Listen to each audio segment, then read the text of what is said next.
It is probably the single most important mathematical idea of all. The notion of proof by circle and line or ruler and compass construction means that geometry can be known about in a way that is different from knowing about physical things, and so makes geometry epistemically differentiated.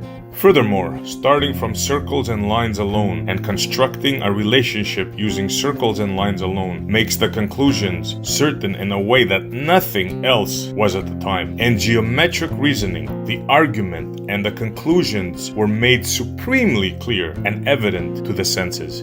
Indeed, the concept of proof, a mechanism that gave a warrant for claiming geometry to be perfectly and absolutely true, made geometry the very paradigm of what we mean true and certain knowledge to be. In effect, in our understanding of nature, true means true like geometry is true. Come go with me. Open your mind.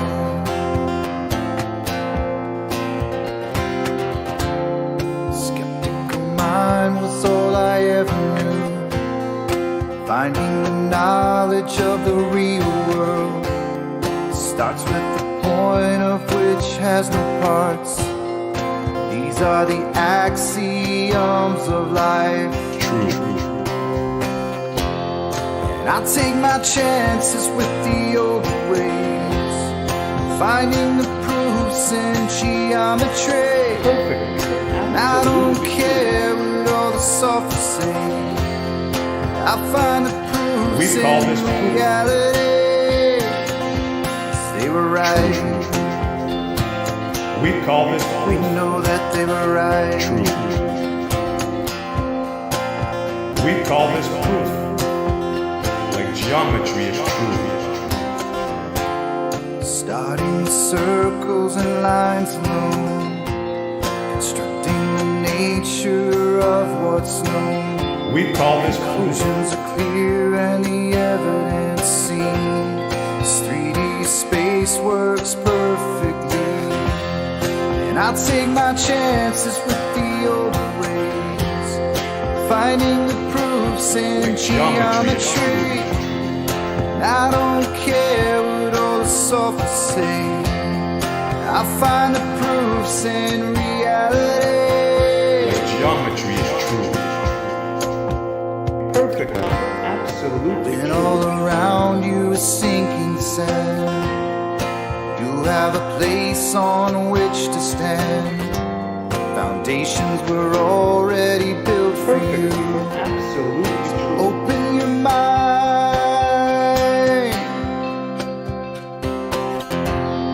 and I'll take my chances with the old ways, hearing the words of what the ancients said. They say my words sound like sorcery, but there's wisdom in all honesty. True.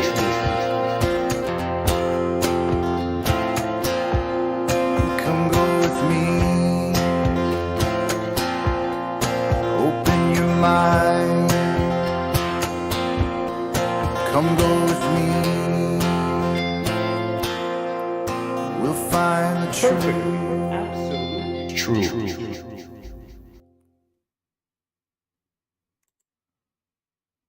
And we are live.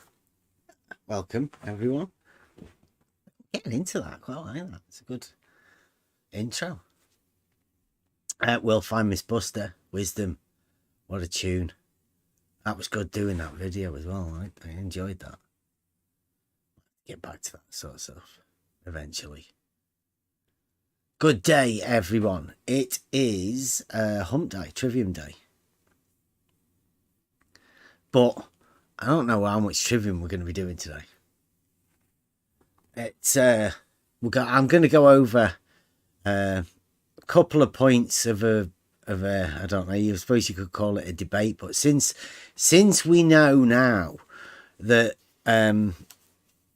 there is no arguments made, I don't think you can ever call any of these debates. I think you'd have to call them discussions at best. So yeah, I've got a couple of points to go over. I also got a few tweets because what seems to happen is when we simplify things to their base, like we always have done, there are certain points within an argument where these guys get so triggered that they haven't got a rebuttal. They just always go to the most offensive thing that they could possibly think, to trying to put you on tilt. I think it's one of their tactics where, you know, they always go to this ridiculous thing. Now, I don't know if anybody watched, I watched a bit of it today. McToon and Jesse, not Jesse Kozlowski. He's not come back. He's gone. But Jesse Gordon, who's a new guy around town. He came over here. He's one of the guys that says the horizon rises above eye level. That's one of the guys. Him and George. So yeah, there's only one. There's only one reference now you can actually go to for the horizon rising above eye level, and that is Jesse Gordon, who was in this debate. We teamed up with McToon, and they went. It was globe team versus flat team, and on the flat side you had 3DP. And the hammer. Now, what I saw was, well, it's definitely a non-debate, right? You get to see the tactics of the things that are going on. But what struck about me, I think Emma noticed it as well. McToon is like a little schoolgirl, giggling and acting like a child. There's something wrong with him. I don't know. It doesn't seem to be the sort of debate tactics, or, you know, like a normal debate that you would imagine is, you know. I mean, I'm thinking of the debates of in the universities that we have in England, the Oxford, Cambridge, where each person goes and makes their points. There's none of that, and there's a lot of over talking. I don't know. So what I've got is there was a couple of bits. I just wrote them down, timestamps. So we'll be going over those. I'd encourage everyone to watch this thing, but watch it on McToon, because you can see he mutes himself in the debate arena and then talks to his audience over the top of the people he's meant to be debating with. It's not a debate, it's a discussion, but McToon's his audience don't get to hear the other side. They just hear him, McToon, over talking everything. So it is one of the strangest things you'll ever see. And for anybody to want to be in that sort of an arena to try and get a point across, it's not going to happen. We're talking about the futileness of talking to a certain group of people. Now, this group of people, they don't want to talk to us, right? They purposely keep away, except some of them don't. They keep coming in here to talk to us about something as though we're the ones that have a problem. They come in here. And like, we're fine as it is on our own, just doing what we do. We've developed a method and a group of people, a team of people that can discuss these issues without any of this childish behaviour like McToon. Good afternoon. Hey, good day, Rob. Did you see any of that, Rob? Nope, just got here. Okay. I'm not in the loop. Okay. Well, last night, McToon had a Frantic Bunny Ears debate with Jesse Gordon. And their misunderstanding of all of the surveying points, the geometric points, they never get across because nobody states an argument. No, they just talk over each other or past each other. Yeah. And like I truly believe that the argument that we've laid out, the very simple argument, a real, true argument. I'll go over that. There's some. I got the T-shirt. Have you? Yeah, I've had it for a long time. T-shirt logic is genius. Mm-hmm. Yeah, that's the argument. Can't be beat. It can't be rebutted. They just have to pretend it's not an argument, which is ridiculous. And nobody states them in these so-called debates. It's a very simple argument to make. I think everybody knows that it can't be rebutted. Because everybody knows that they personally can't rebut it.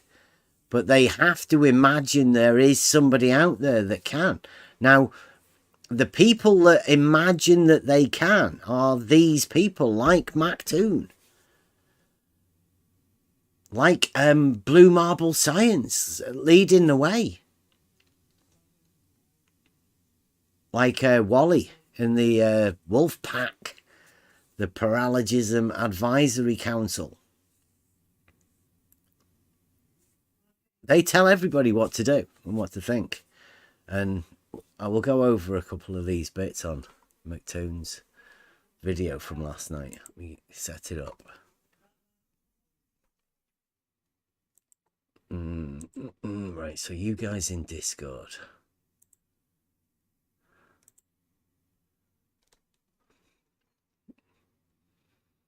Wow. Big family, Rob. Yeah, and they all seen T-shirt logic. Like, yeah, you guys get that there then. We'll go over the family thing in a bit as well. They're bringing that back out again. Disgusting behaviour, but I don't know whether it's what they want us talking about it. And I'll be here listening all day, but I gotta get some work done right now. But I'm here listening. Okay. So I'll get this here. This is it's titled FE Debate, which everybody knows what that means. Frantic bunny ears around it. It's not a debate.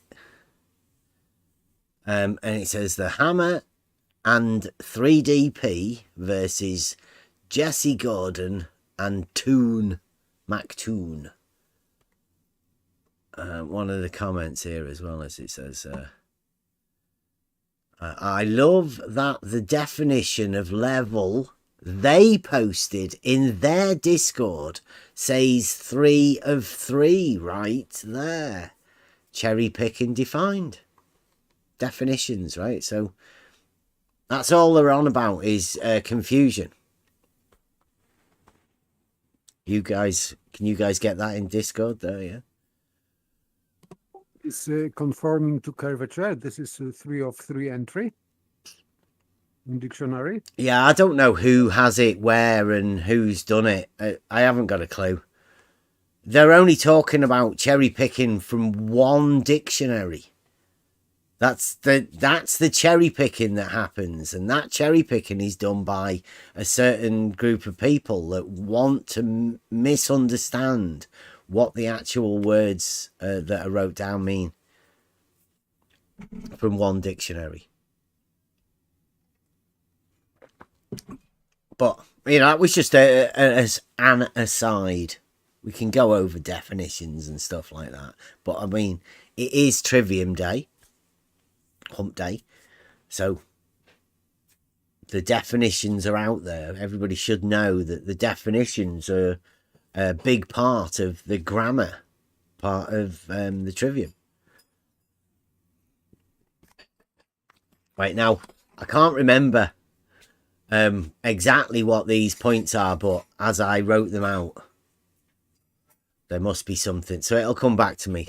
I'll play these clips. It won't be too much, but it will become apparent what it is that they're talking about. Right. Turn that up a bit. You dispute that angle measurements need a flat baseline. So you make a measurement between points. That's an angle. That's it. So Yeah, you need a flat baseline. No, not at all. An angle is the inclination between two straight lines.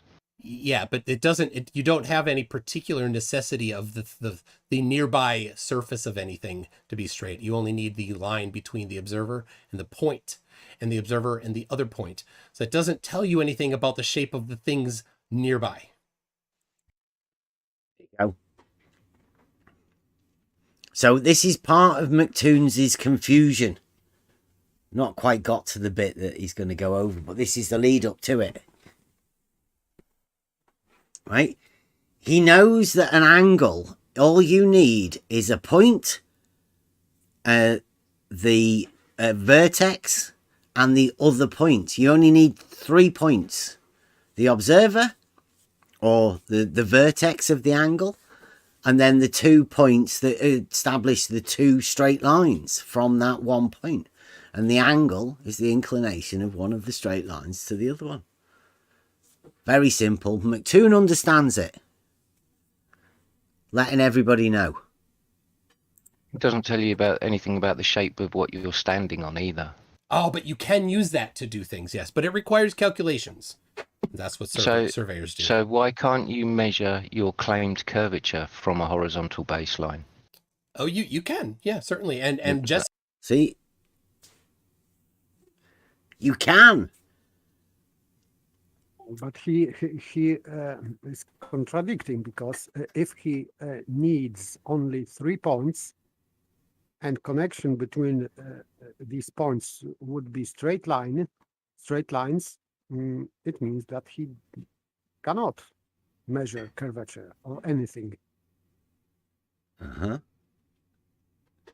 Yeah, it's part of the contradiction. He's coming. McToon, he's doing this, but I think it gets a bit more fun now. Jesse did show that. Jesse showed that. No, measure. Sure. Measure. Jesse, you want to bring that back up? I think they missed it. It is up. It's on my screen right now. Oh, excellent. I'll show it. There you go. All right, so here is the measurement. Go ahead. And this doesn't even require any math, because the tower is 500 feet tall. The observer is 395 feet high. And the 500-foot tower is below the eye level. Right. I just pause it here. Talking about measure, and then he's showing a picture there, right? And look at this. Very well-known picture, and he measured nothing. Yeah, there's no measurements there. The numbers and all of that stuff is what Jesse has put on. I do believe that Ranty, to know the true story of this, Ranty was going to go up Winter Hill. He got everybody, got him some equipment. Him and Katz were going to go on a day trip out up Winter Hill to measure some stuff. And he wanted everybody to make predictions of what Ranty would see. I made the prediction that Ranty wouldn't do it. And Ranty didn't do it.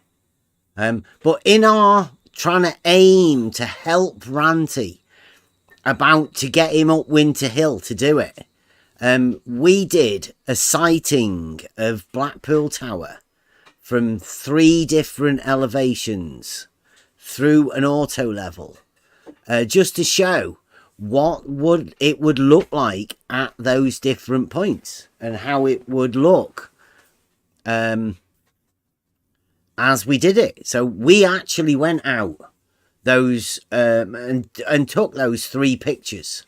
This is the one that DP took from the top of Parbold Hill. Now, we told everybody what we were doing on the day, and we even broadcasted it to this very Discord as we were doing it. It's no we didn't hide it or anything.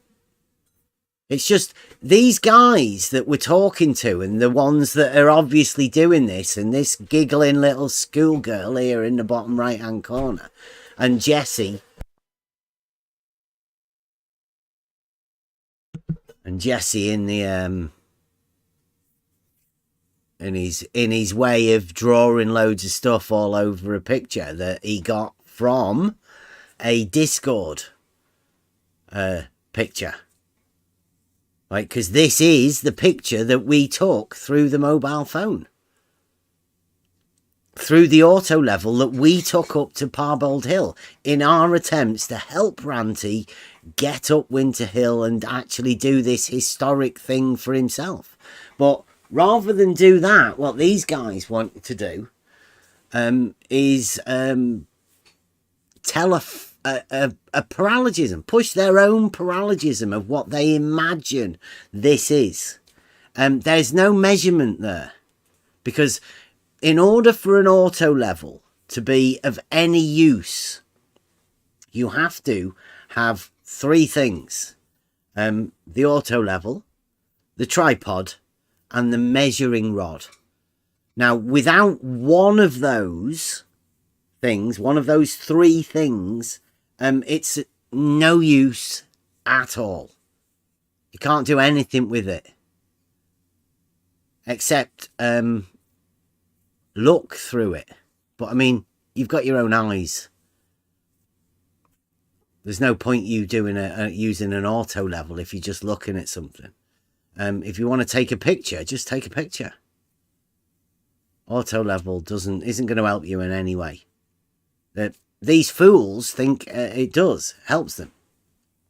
So they've constructed themselves a fake narrative, all based around a picture that they've got off the internet. Now, Ranty is the first person to, well, maybe not the first person, but Ranty was the big guy that showed people how you can construct a fake narrative around a picture that you've got from the internet.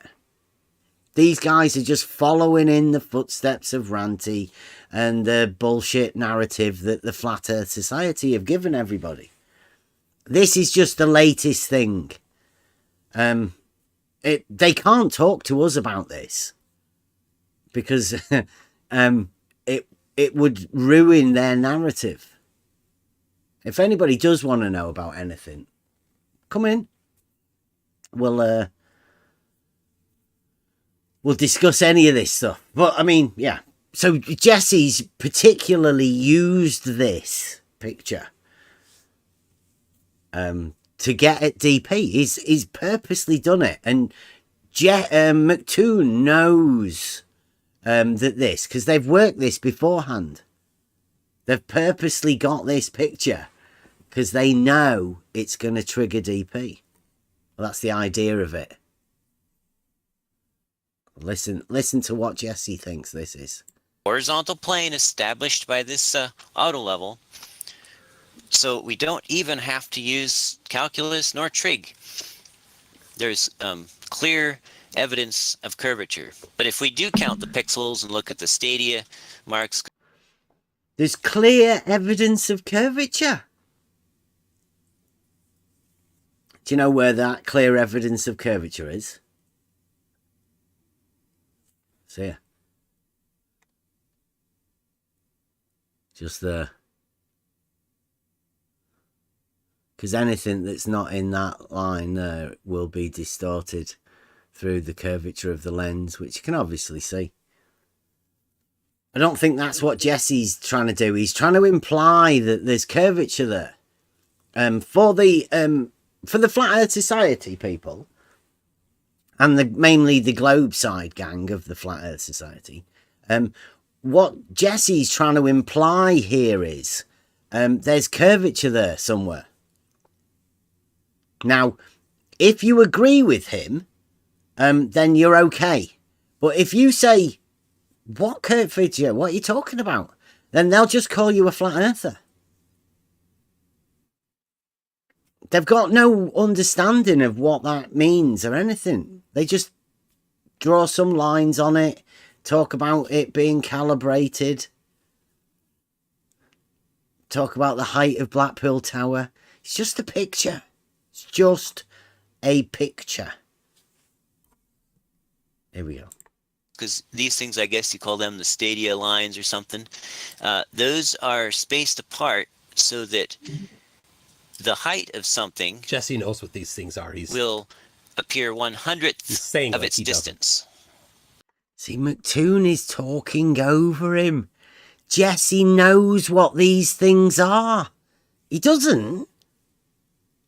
He's probably talked to us, or he's probably watched one of our videos where we explain exactly what the stadia hairs are. If anybody's ever been in this Discord, whenever we go out there, then this is one of the tests we get people to do. We get people within the Discord to do this, so you understand how the relationship works through the stadia hairs. It's a geometric, it's a proposition within geometry. They're always in proportion.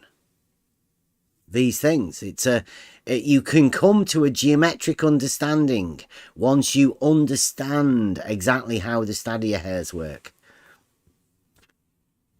Jesse doesn't really understand it, and it's obvious from McToon's giggling little face.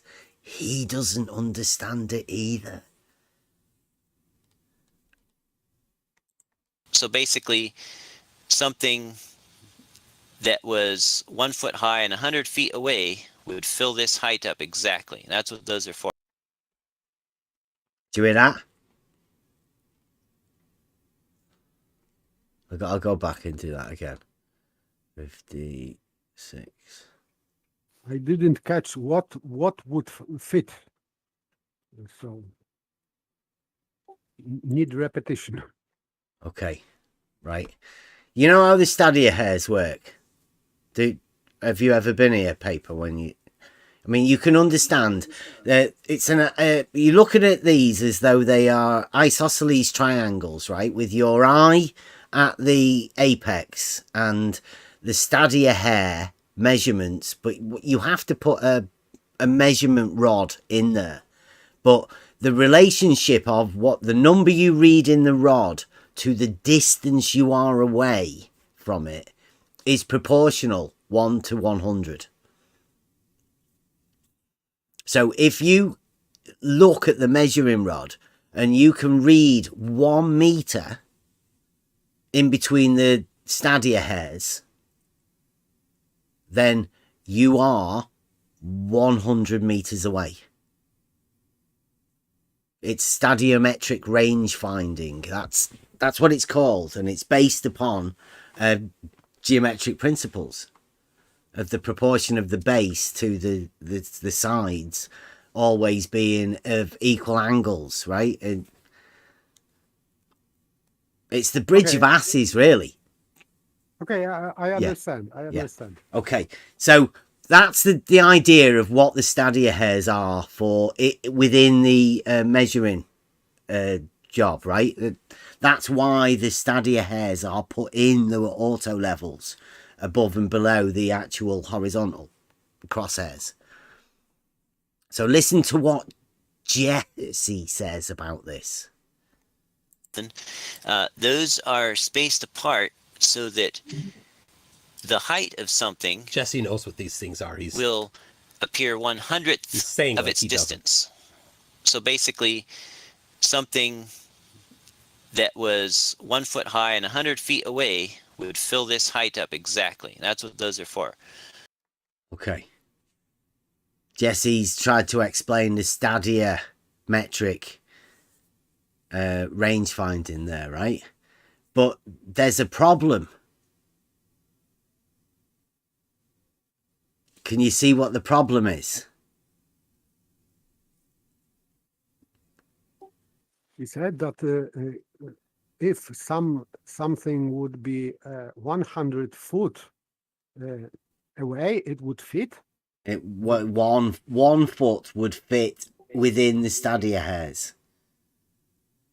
Right, so you have to have the measurement device to measure 1 foot within the stadia hairs, right? Yes. Okay. Of course. So, can you see any measurement in that picture? No. No. And also, because you are using this as stadiometric range finding, and you have the geometric understanding that all of those sides, would you call them? The opposite side to the angle, right? Of the thing. As you're holding a measuring rod, you would be that base, wouldn't you? You would be the base of the triangle, projecting outwards. Isosceles triangle base. Yes, that would be measuring rod. And now every one of those would have to be, what was that? Parallel, wouldn't they? In order for this measurement device, for this stadiometric range finding over distance to work, it would have to be parallel to all of the other bases as you move away. Yes, you are just prolonging this baseline farther or closer, but it has to be isosceles triangle. It has to be parallel, of course, this baseline. So it would require, as the horizontal, it would be the center of this geometrically, right? All of those baselines of the triangle going away would have to be parallel. So within this optical measuring device that Jesse is bringing into this conversation, that DP isn't going to know about this. DP can't go into this sort of stuff. DP doesn't do the geometric side of this. But what Jesse is basically saying to McToon here is, you need parallel verticals in order for this device to work as it does. This real life tool that everybody uses. And it has these stadia hairs on it. And even though we've been talking about it, all of these guys, and I'm talking about Jesse Kozlowski, talking about the guy that may or may not be from Maine, talking about George, Larry Scott, talking about all of these people. Now Jesse's doing it here, McToon. All of these people have never mentioned that this particular method requires the verticals to be parallel and perpendicular to that horizontal. Every time you ever use any one of these tools, every time in the distance, that measuring rod has to be perpendicular to the horizontal plane that is established by this tool. Now, they do have operating distances because there is known optical effects over distance. Anybody wants to go and try and sort that out, you can be my guest. But you cannot say there is a drop here and use use Euclidean geometric principles and the tools that establish horizontals and verticals required for these things to work. You can't use that to say that horizontals don't exist. It's ridiculous. And that's the position that all of these guys are in every time whenever they're talking. Nobody points it out. None of them will come in here to talk to us about these geometric principles because it's existential. This stuff actually exists in reality. And the people like Jesse Kozlowski, the guy from Maine, Jesse here, Mac Toon, all pushing their paralogisms. They're not real. They're faulty conclusions. That's obviously, provably false. That what these people are saying. There's a curvature in the thing. It's using a tool over a distance and there's no measuring rod in it. The tool is useless. They can't seem to understand it. So if you know the height of your target, you can actually tell how tall it is. So we can actually count the pixels. If you know the height of your target, you can actually tell how tall it is. Yeah, because you know. Yes, without looking, you can just Google and say, oh, Blackpool Tower has like 500 meters or whatever. Yeah. So what's he doing? Look, listen to how ridiculous this is, right? He's got a picture and he's then Googled how big Blackpool Tower is. And he's put that on the picture and then said, there's curvature there. That's it.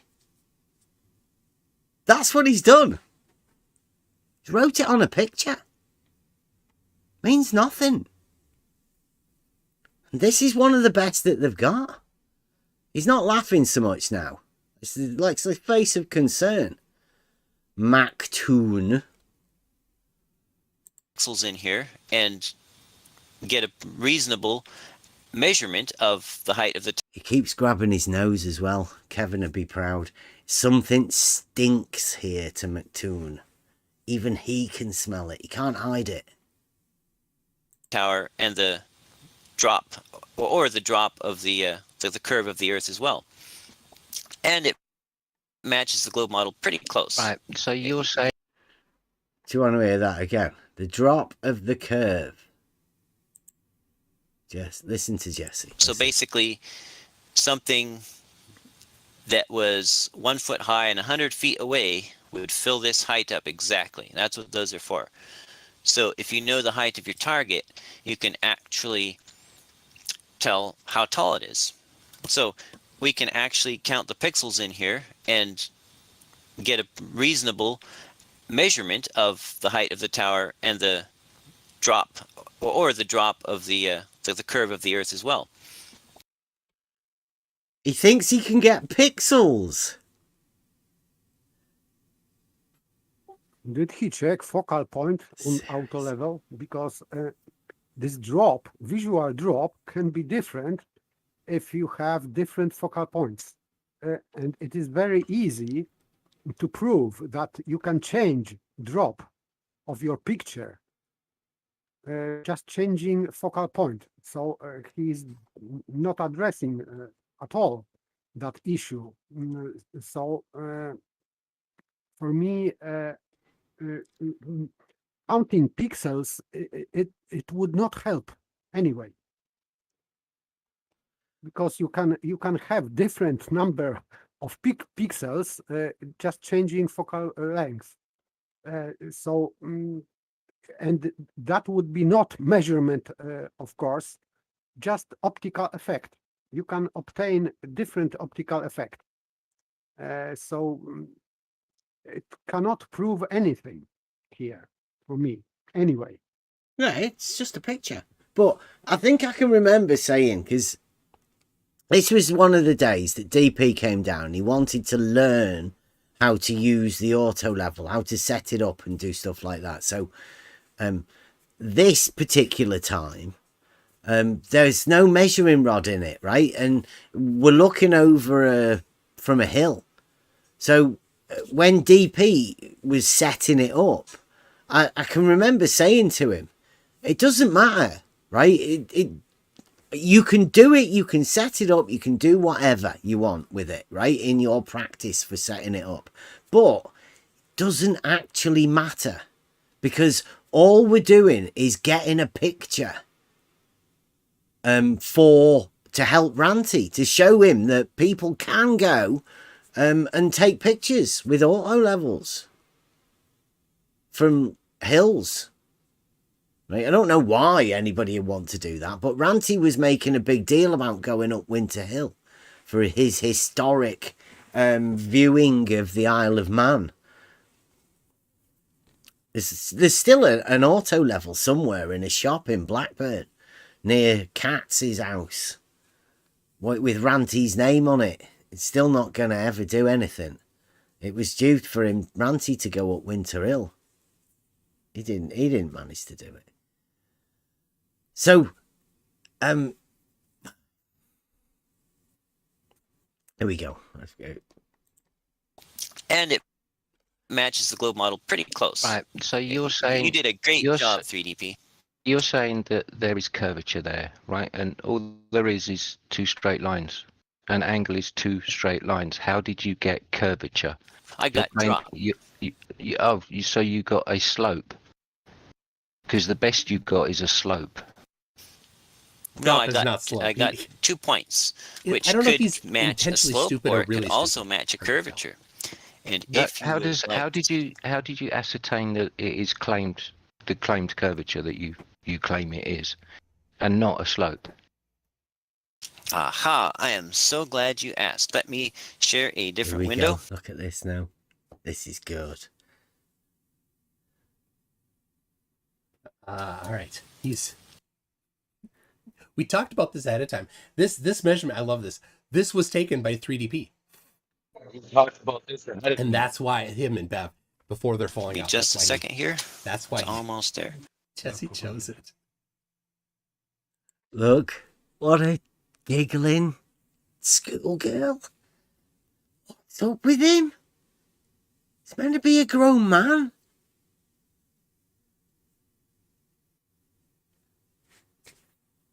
That's why Jesse chose it.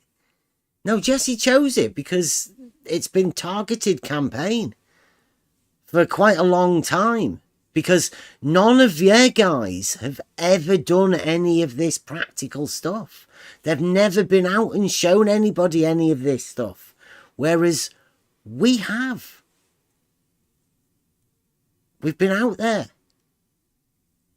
Done all of this stuff, and they've just took screenshots of it all, misrepresented what it was we were doing, and claimed that it proves something completely different. They're just dishonest. They're passing on their paralogisms to everybody else, and other people now actually believe them. They believe this is a surveying method to measure the curvature of the earth.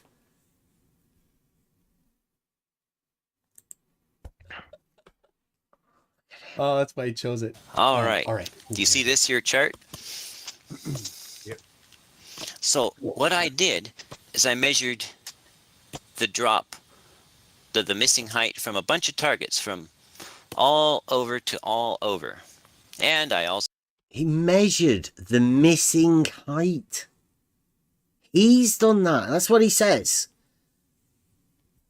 Putting rulers on pictures.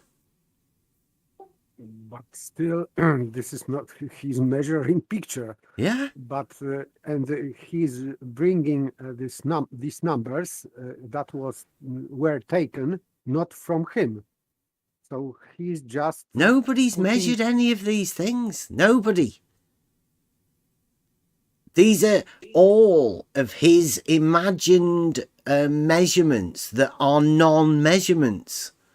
He's literally counting pixels on pictures, like he just said.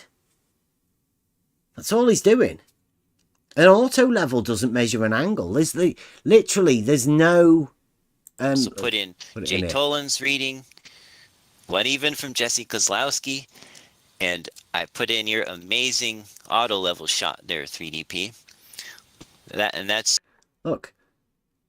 He's put it there. There's no measurements have been made at all in that picture.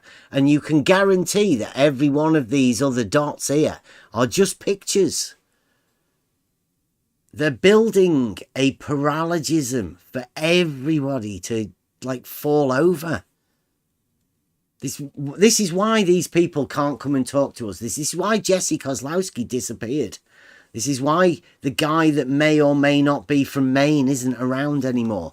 This is why this guy, this Jesse Gordon, right? He's come from nowhere.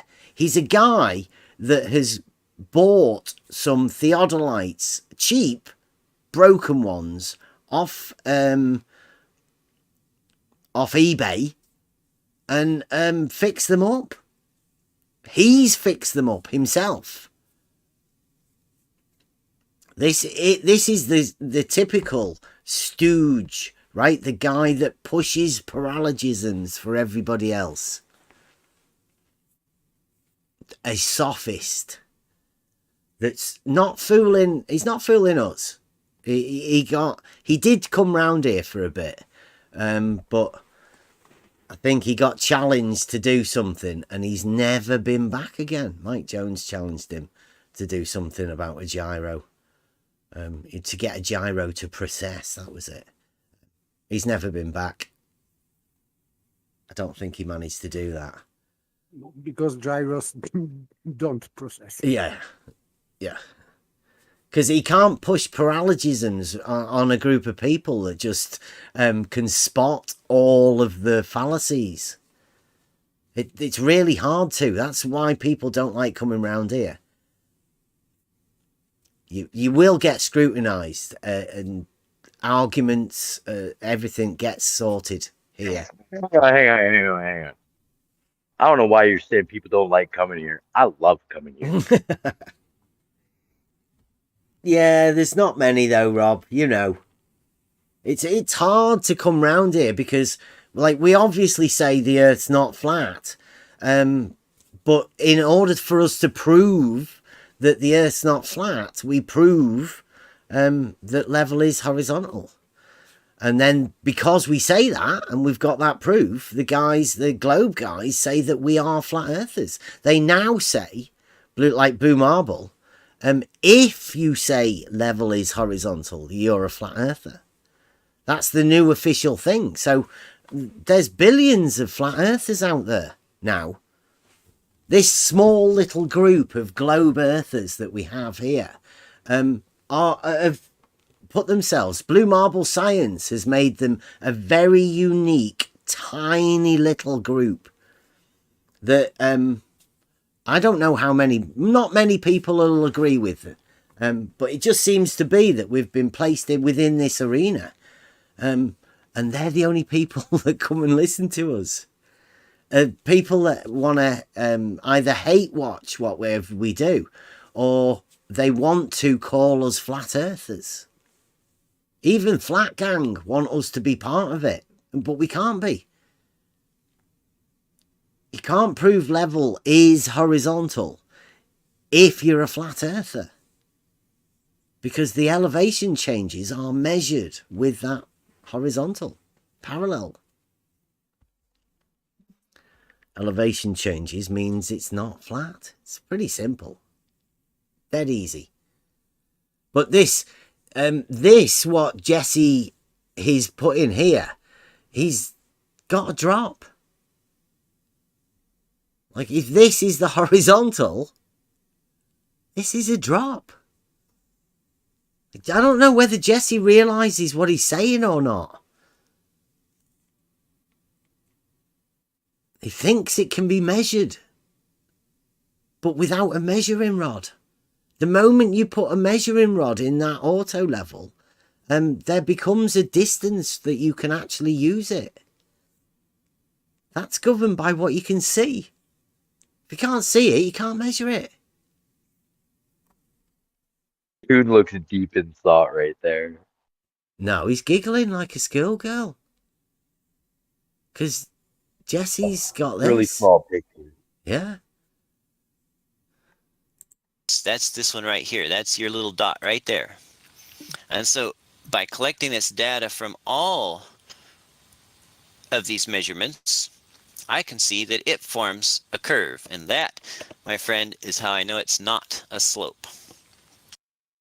Because the data that he's got from measurements that aren't measurements, imaginings. From Jesse Kozłowski and this second guy. So these are not measurements, but this is data from them. There's no data though. Yes, I know. But so-called data. It's data that he's imagined. It's an imagined data.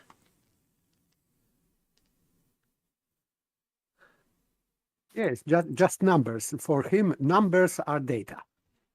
But he can plot them. People like Jesse Gordon can plot these imaginings onto a graph, and then he can imagine that this is the shape of the Earth.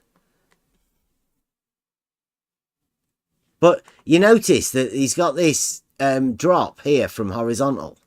Like that would be a measured vertical. That's what he's talking about.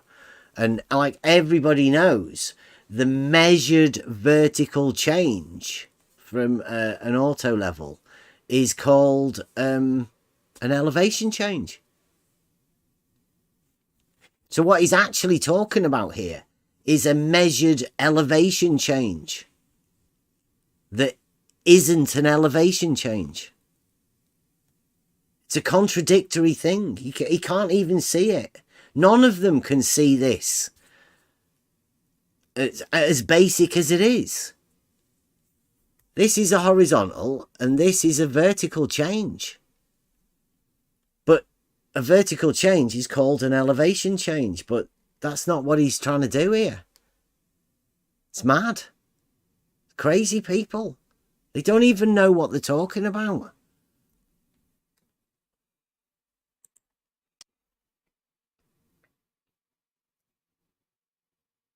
It's like a curve. Do you see that? Does So that look what are like a these- slope to you? What are these other points, Jesse? What's that? The red points, what are they? Those are the measured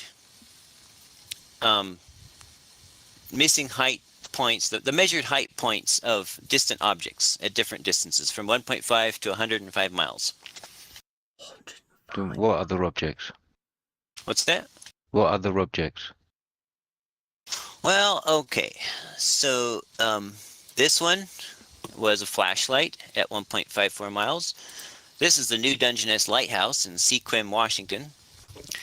This is a flashlight at 3.14 miles. This is a place called Watchman Peak in Oregon, United States of America. And this is a mountain peak called Mount Scott in Oregon. Okay, so nothing to do with They're Jesse's been out and took. They're Jesse. This Jesse. They're his things that he's done. So-called measurements that he's taken with an uncalibrated theodolite.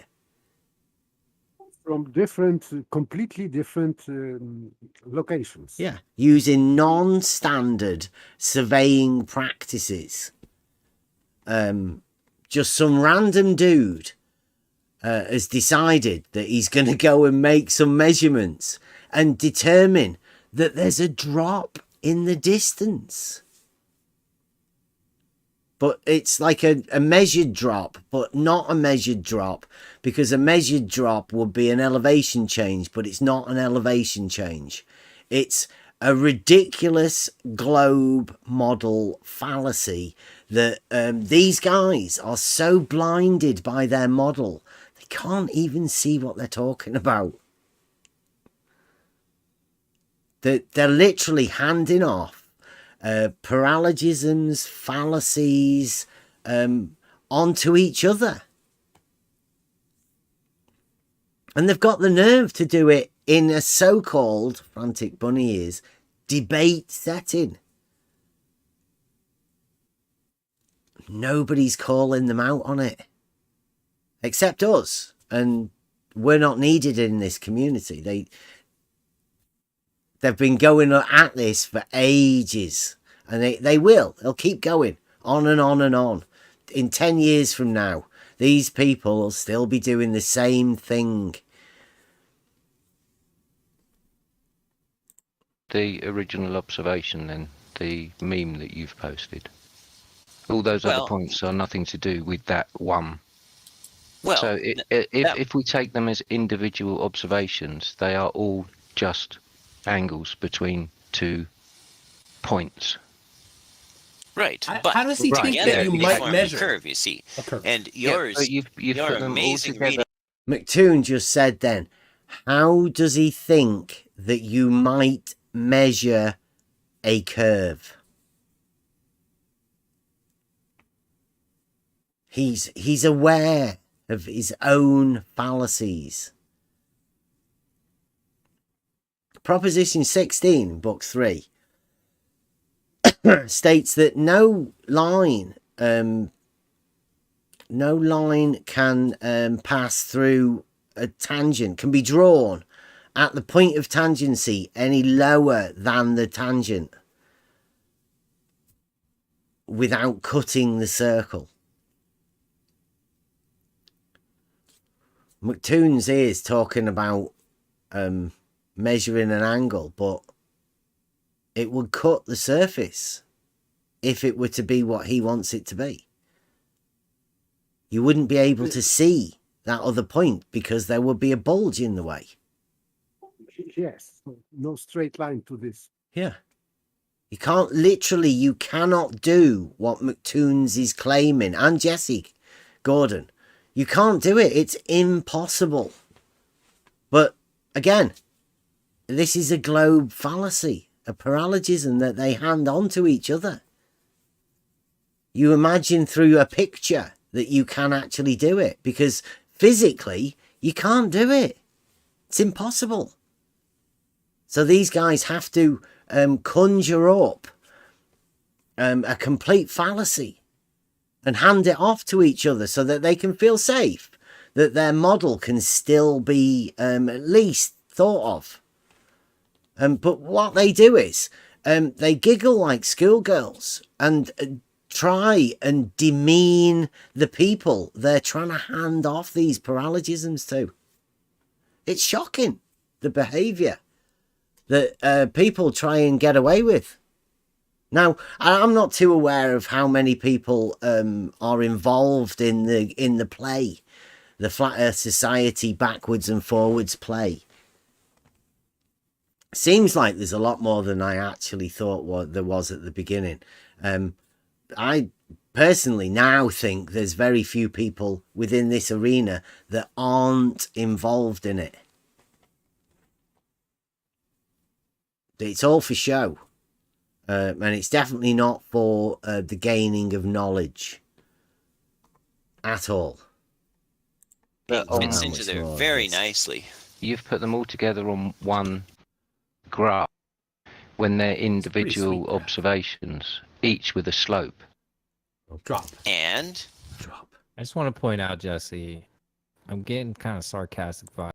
So drop. McToon says it's drop. But you can't have a measured angular drop. That's ridiculous. You would need to measure a vertical drop. It's a vertical. You would do that underground, so impossible. Yeah. Crazy. Right, and then the next one is I got to 120. 121. There we go. Okay. 1 point. A horizontal line or a straight line is tangent to the surface of a circle at just a single point. That's Euclid's Book 3, Proposition 18.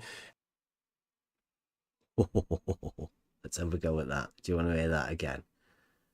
I always like it when they like to talk about. Maybe I'll put that back a bit more. Globe Earth Geometry from McToon. Let you present you show me the right way to do first order measurements of the shape of the Earth. Just go ahead. We don't need to, right? No, that's absolutely you claim the Earth is flat. No, that is a positive claim. That then typical In debate. fact, I mean, we don't- go ahead and read the debater's guide no, on how to do Lincoln Douglas debates. Maybe you make a claim and then you support it with evidence. So go right ahead. McTune, why can't And you then let Hammer again- speak? Why can you not? No. let Hammer We were speak? kind of right. going back and Go forth a little bit. He finished. Why does it have to be a formal debate as well? I mean, I understand kind of, and we've been going back and forth. I'm sure there's people in the audience that want to ask some questions. You know what I mean?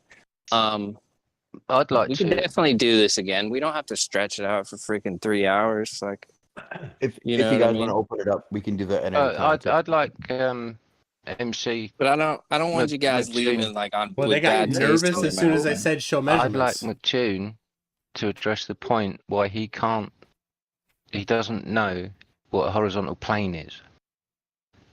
In my opener, I gave a video and he said that a horizontal plane is at a point. Yeah, I'd be glad to talk about that. Here we go. So a horizontal plane is tangent to the surface of a sphere at only one point. Is that true? He imagined, but if so, it means that the surface of the sphere is not horizontal. Because if we have horizontal plane and horizontal plane is parallel to the plane of horizon, it cannot be tangent. So this is Yeah, it's separating the horizontal plane from the sphere, right? There's only one point it can be touching. yes, of course. But there could be two. You could have one at the top and one at the bottom. Horizontals with a vertical going straight through them. Very geometric. Because you could also have another vertical at the side of the sphere. You could make a square then with the horizontal and the two verticals. Like you could have three verticals, couldn't you? You could have as many verticals as you want. They'd be perpendicular to the both horizontals. The one at the top of the bottle and the one at the bottom of the bottle. Very good, geometric. But, I mean, McToon's ruining his own model here. Stolen concept. Nobody's bothered telling him. Listen to him. A horizontal line or a straight line is tangent to the surface of a circle at. Is there a surface of a circle? Can you have a horizontal line tangent to the surface of a circle? Surface, he should say surface of the sphere, but yes, so border of the circle is circumference. So Yeah, to the circumference, right? Yeah, he should have just said that, but I mean, no, McToon, listen to him again. He's good at this. Is at a point. Here we go. Yeah, I'd be glad to talk about that. So a horizontal plane is tangent to the surface of a sphere. See, a horizontal plane is tangent to the surface of a sphere. I don't know why he has to add horizontals and spheres. Like, why associate a horizontal plane and a sphere? Like, why do they always do that? they have to, because they want to associate both, because they are forcing that, because in fact they are not related. They are not related. They are related only when you put one to another. Yeah, like if he weren't to do that, nobody else would. So he needs to form this image in your mind as he's doing it. If he were to not add a sphere in to the horizontal plane, nobody else had put that there. This is particular to the globe earther. They cannot get that sphere out of their heads to just talk about the horizontals. Half of the game. Sorry, go on. That circle or sphere beneath the horizontal is completely redundant. But they add this to associate for the audience or whatever listener to associate, just like programming or whatever. Yeah, but listen to the way he does it, because this is like, I don't know whether he does it to himself or whether he's purposely doing it, to fool his audience. But at only one point, a horizontal line or a straight line is tangent to the surface of a circle at just a single point. That's Euclid's Book 3, Proposition 18. So he's trying to quote Euclid, saying that a horizontal line is tangent to a circle, the surface of a circle, at only one point. Well, no, because you could have the diameter being horizontal. You could have any one of the chords being horizontal, even the diameter. You can't have the horizontal being vertical, but you could also put vertical lines being the diameter. It's a circle. It's just relate the straight line to the circle. There's no need to bring horizontal and vertical into geometry. Euclid definitely didn't.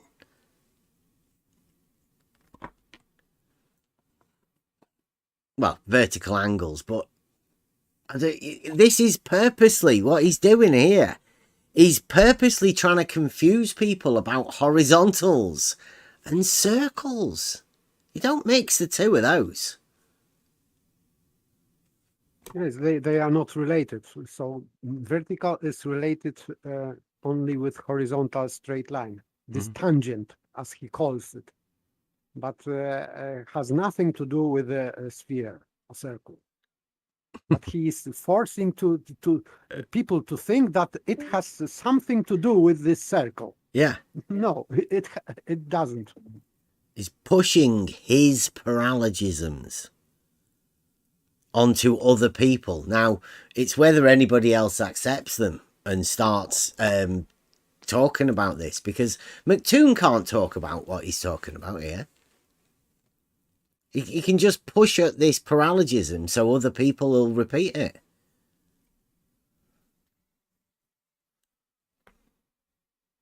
And then extended to 3 dimensions, you can do the same thing for a sphere or so you're assuming a circle. I wasn't done. You're assuming the circle. All right. Well, going back to go ahead. The surveyors.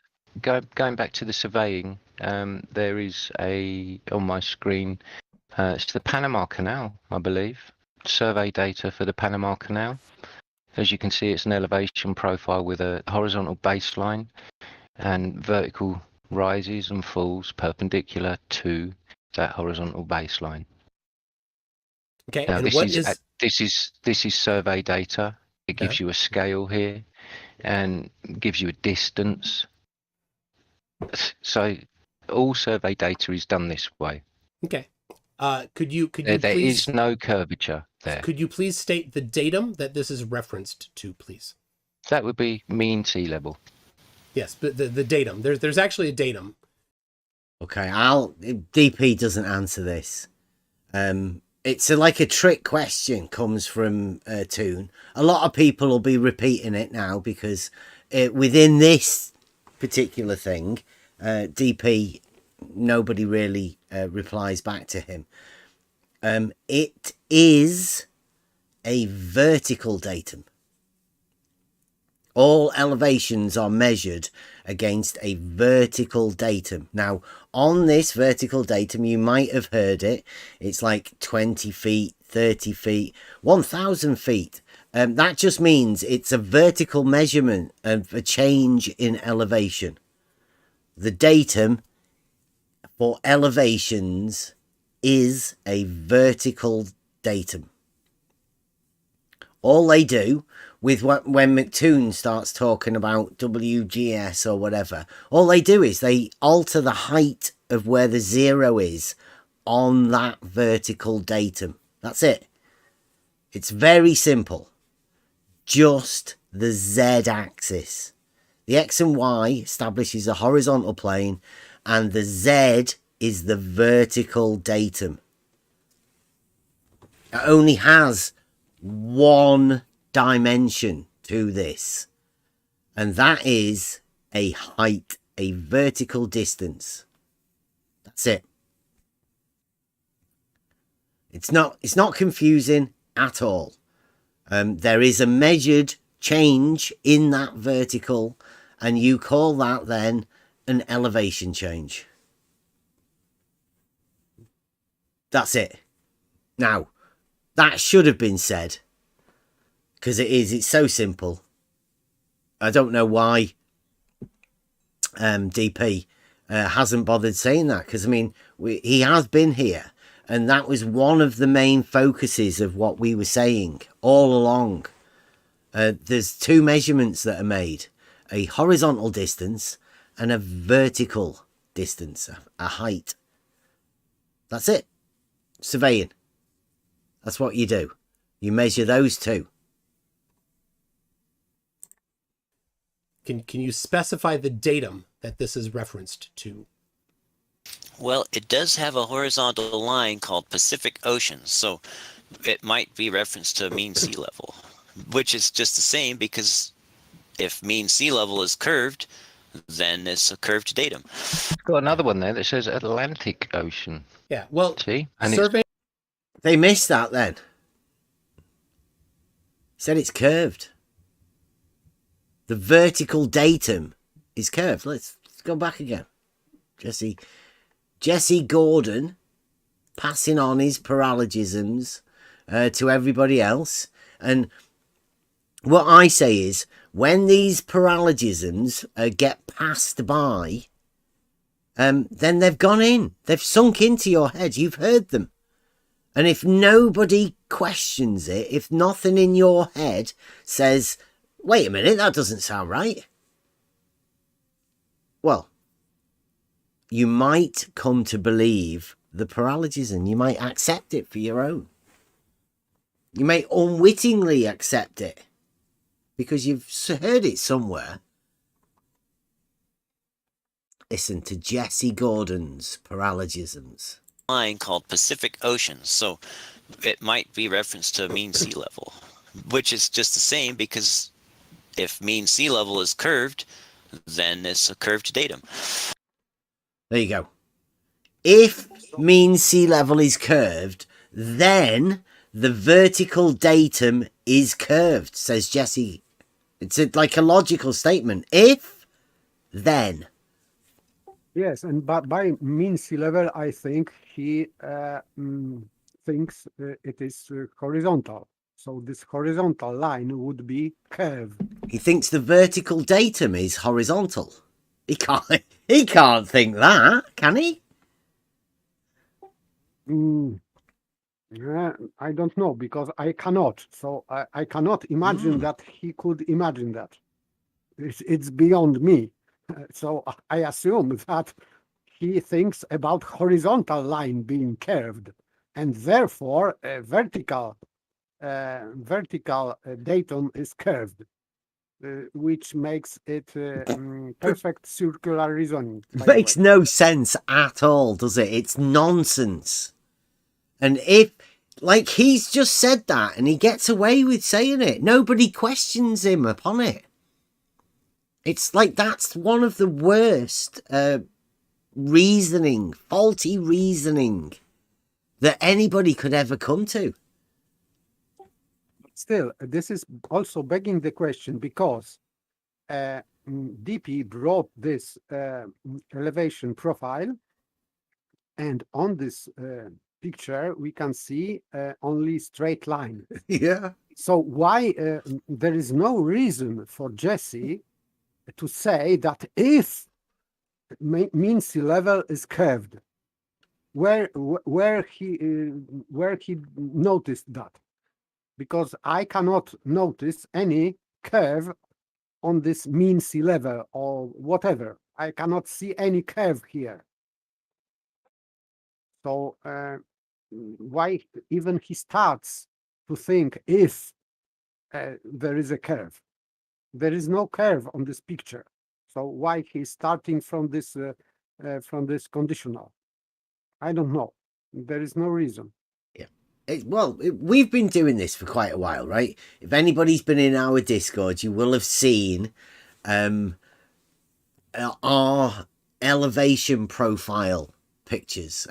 We have many, most from early days before the time of these fantastic new theodolites and total stations, GPS. All of these elevation profiles that have ever been drawn have one thing in common, and that is that all points on an equal elevation will be shown as a horizontal line. And all of the elevation changes in every one of these pictures, elevation profiles, we call them, professional elevation profiles, they will have perpendicular vertical changes in the elevations to show it. That's what all of these things are here. So you've got horizontals of an equal elevation, and then the change in elevation being the measured change in the vertical. Now, I don't know if you know much about geometry, but Jesse's reasoning here is that if this line curves, then the perpendicular to it, the vertical datum, must also curve, which is beyond comprehension, really. Yes, he should say diverge, maybe, but not curve. Yeah. Because it doesn't make any sense. That literally shows zero geometric understanding. Everybody should be able to work through that one. There's an obvious proof there within geometry to prove that Jesse Gordon is talking a load of shit. He's just handing paralogisms out to people. And if you accept these, if you let them go and don't point it out to them, then you're going to be complicit in it. Or perhaps you've already been conditioned to accept these irrational statements. Perhaps you've heard loads of people say them all of the time, for a long time. Perhaps you've been conditioned to it. But I'm not. Jesse Gordon is talking a load of shit. Every elevation profile ever drawn by engineers, architects, any of that, draftsmen, any of that sort of stuff will always be with all points of an equal elevation lying on a horizontal line, a straight line, not curved. Blue Marbles had a couple of attempts of drawing these with curves. But I mean, like Jesse says, he thinks that if you curve one of the lines, then the perpendicular has to curve too. Crazy. Crazy. Got another one there that says Atlantic Ocean. Yeah, well, see, and surveyors, it's on the same plane. Surveyors reference That's weird, to datums. Surveyors reference to datums. Just tell me the name of the datum that they use, then we can look it up and see what that datum is. It's a vertical datum, McToon. A vertical datum. DP should have said, it's just a vertical datum, Toon. Go ahead. Well, there you go. It's there. You do your own legwork. Well, I can tell you that that is probably could be NAD 38. Is that right? 20. You tell us it could be probably. Well, I don't know. I mean, you're the one that brought it, but don't know the NAD 38 is looking at a picture, a profile picture of Panama Canal, which is 1830 something. I can't remember.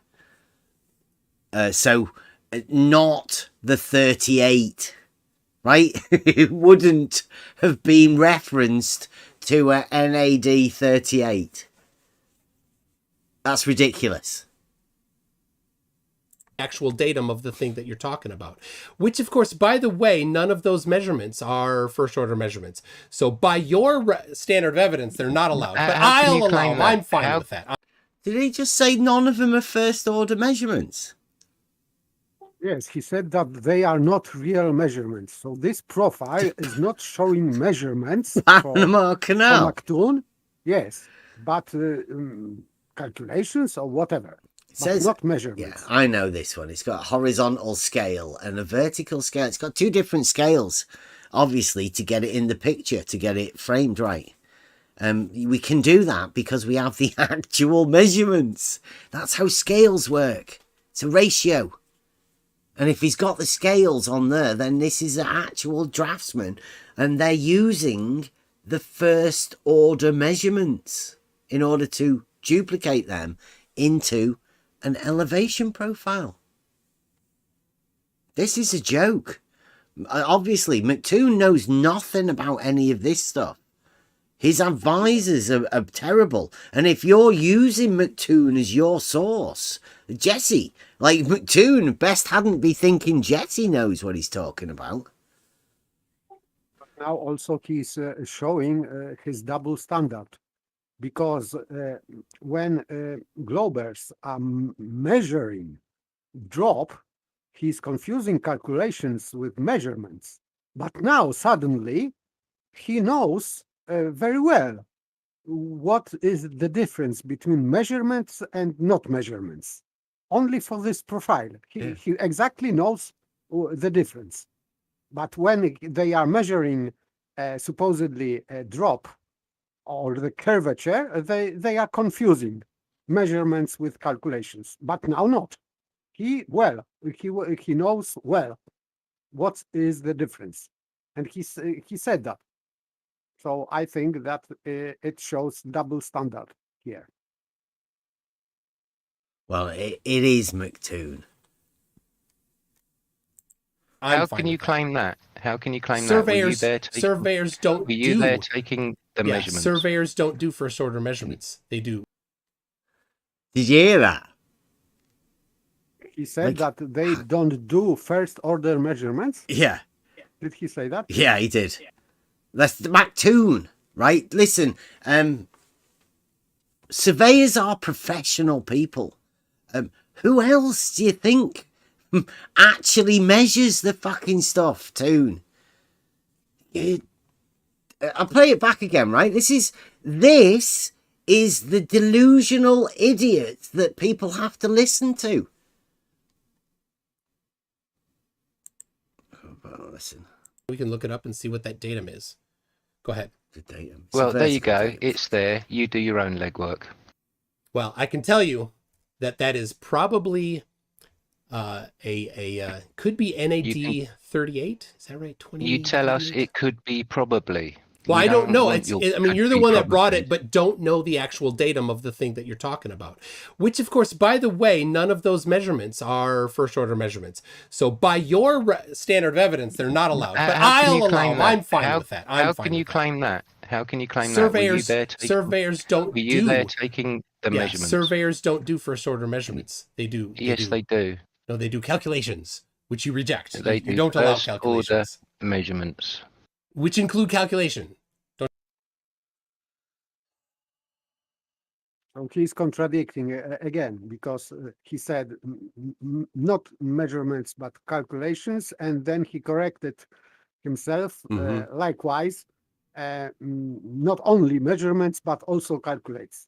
So vague speech. Sophistry, right? He's laying up. Yes, He's laying up a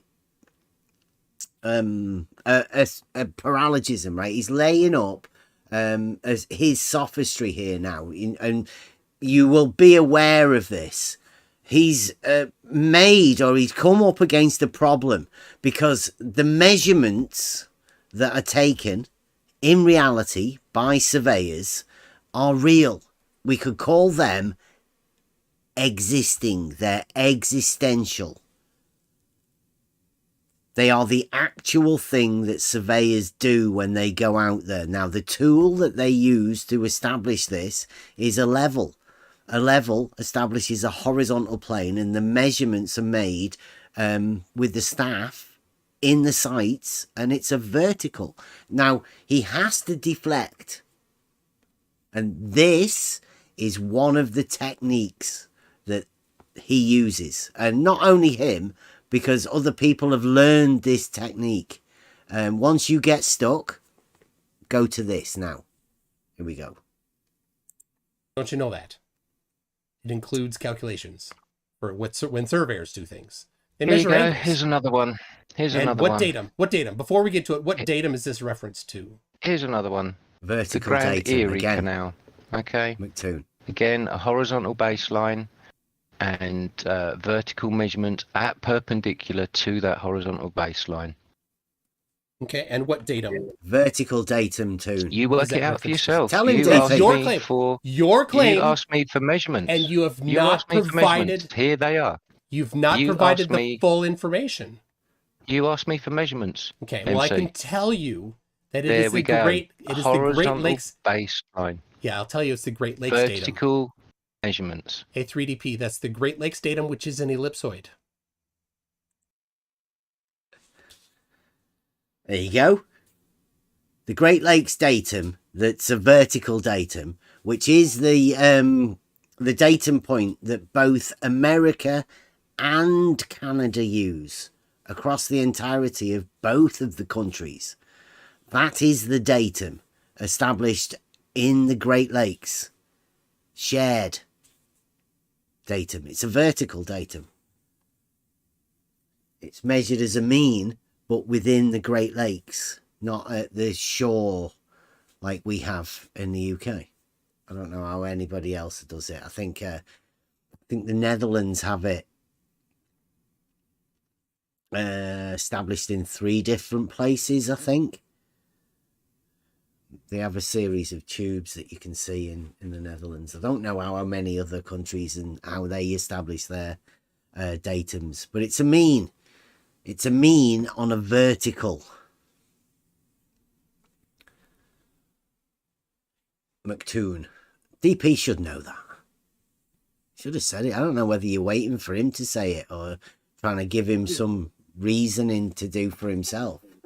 Really, he nearly said that because he said vertical measurement, but because he asked about what kind of datum. So he said vertical measurement, but still this question is a straw man. Yeah.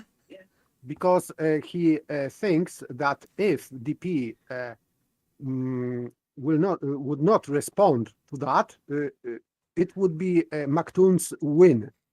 Well, it is not. It is just strawman. Well, like McToon gave up the game there, right? McToon thinks that the datum is an ellipsoid. Not a vertical, like, a mean on a vertical, on a straight line. Yes, so this is not really gotcha. Point, because McToon also doesn't know on which datum it is built, this measurement. He thinks this it's an ellipsoid. That's a paralogism, right? That is literally a paralogism. Somebody has allowed McToon to believe that a datum has a shape. It doesn't. It's just a mean. So he's playing game like poker. So he's bluffing here. Well, I don't know. I don't know whether he's bluffing or somebody has literally given it and he's accepted it. He's accepted a false truth, right? And because of that, it's now a paralogism. that he just thinks is true. He's got no proof for it. He's got no understanding about how it's derived or anything. Somebody's given that to McToon, and McToon has just accepted it, possibly. Or he's a lying shit, and he's purposely deceiving people. It's one or the other.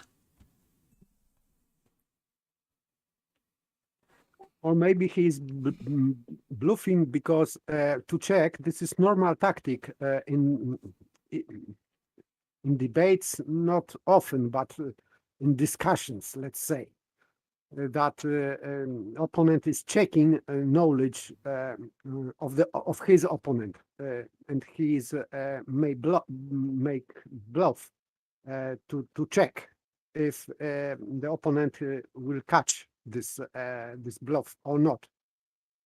So this is one of tactics to, for example, to build a straw man in further discussion. So this is one of tactics to see whether you can get away with it. Yes, to see, yes, if you can deal that quickly, he will not retract, but he will segue to another topic. Yeah. But if opponent is caught that he don't know, or seems that he doesn't know, he will beat that dead horse to the end. I like that. It does look like he's got a bit of a poker face on there. He's checking it out. Yeah, I like that.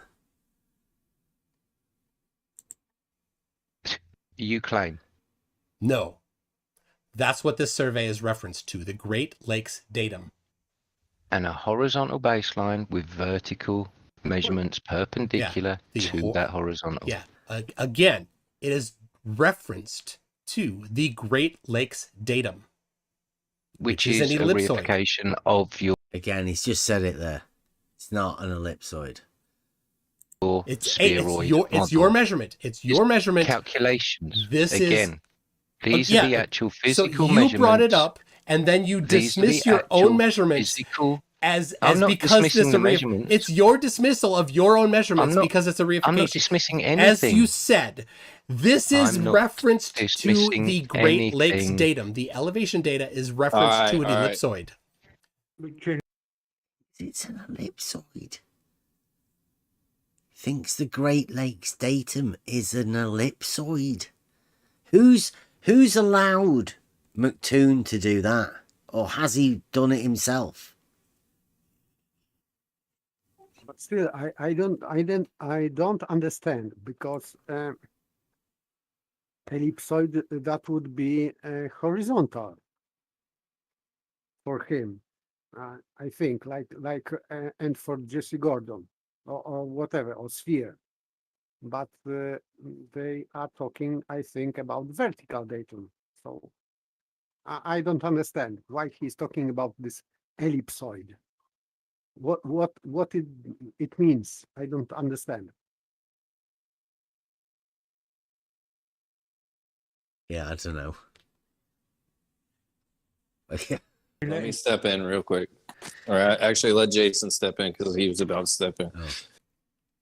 Yeah, sorry guys, I'm doing my best. Yeah, I was just going to say, like, try and talk one at a time. You know, let him speak McToon, please, and then you can respond to him, like, you know. Carry on, Dick, please. I'm not dismissing anything. This is a horizontal baseline and vertical perpendiculars to that horizontal baseline. All measurements. And what is that datum reference to? Go ahead. Oh, you work it out for yourself. That's your claim. What is the datum referenced to? That's a nonsensical thing. All of the elevations are referenced to the datum. The datum is established as a mean. So what is the datum referenced to? Well, the measurements that went to derive the mean.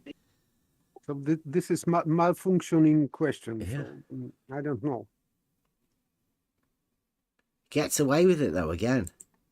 Why do I need No, to support your claim? Why do I you have asked- to be the one that provides details for your claim? Sophistry. Why is that? That You seems silly. you asked me for measurements. Here's the measurements. Yes, and it's referenced to an ellipsoid. Your claim. I know that is the case. But if you... Where is it? Where's the ellipsoid in the picture? Like, why does nobody point that out? Where's the ellipsoid in the elevation picture? There is none. No. But no, it never gets said. It's crazy. Like, all of this, ellipsoid and everything, is in his head. Even when he's looking at a picture where it's just horizontals with vertical differences. It's a vertical datum. That's why all of the elevations are referenced to that vertical. Because they're measured on a vertical datum. And you reference the vertical in pictures just like that. Strangely enough, I know this is troubling for the globe, guys, right? Don't let them into this, but on these elevation profiles, all of the verticals are parallel. And that upsets them. It upsets them enough for them to believe when they're looking at an elevation profile like this, that it's an ellipsoid. McToon thinks that elevation profile there in that picture, and every elevation profile ever drawn, is reference to an ellipsoid. But nobody else, and then I mean nobody else, actually references it. Only this small, tiny group of people that are so severely model afflicted that they see ellipsoids where other people see straight lines. That's what we've got here. We've got a group of people that are obviously seriously model afflicted.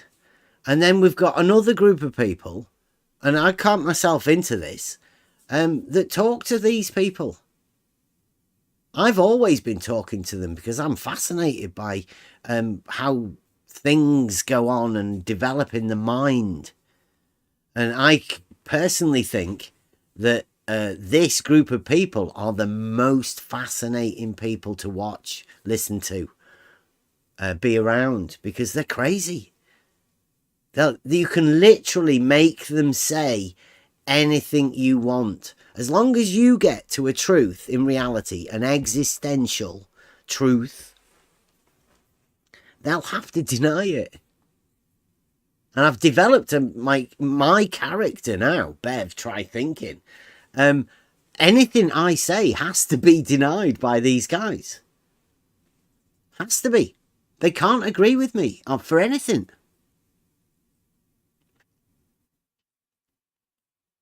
That's a pretty good position to be in. It comes with a bit of a downside from these guys, but for being able to talk about proofs and truths in reality, what's yet to come is going to be good. But we seriously need to ditch these guys because, well, we can use these guys as a showcase, I think. This McToon and the way he's just done this, right in the middle of a debate, Frantic Bunny Ears debate, he's literally saying that elevation profile is reference to an ellipsoid with there's no relation to an ellipsoid at all.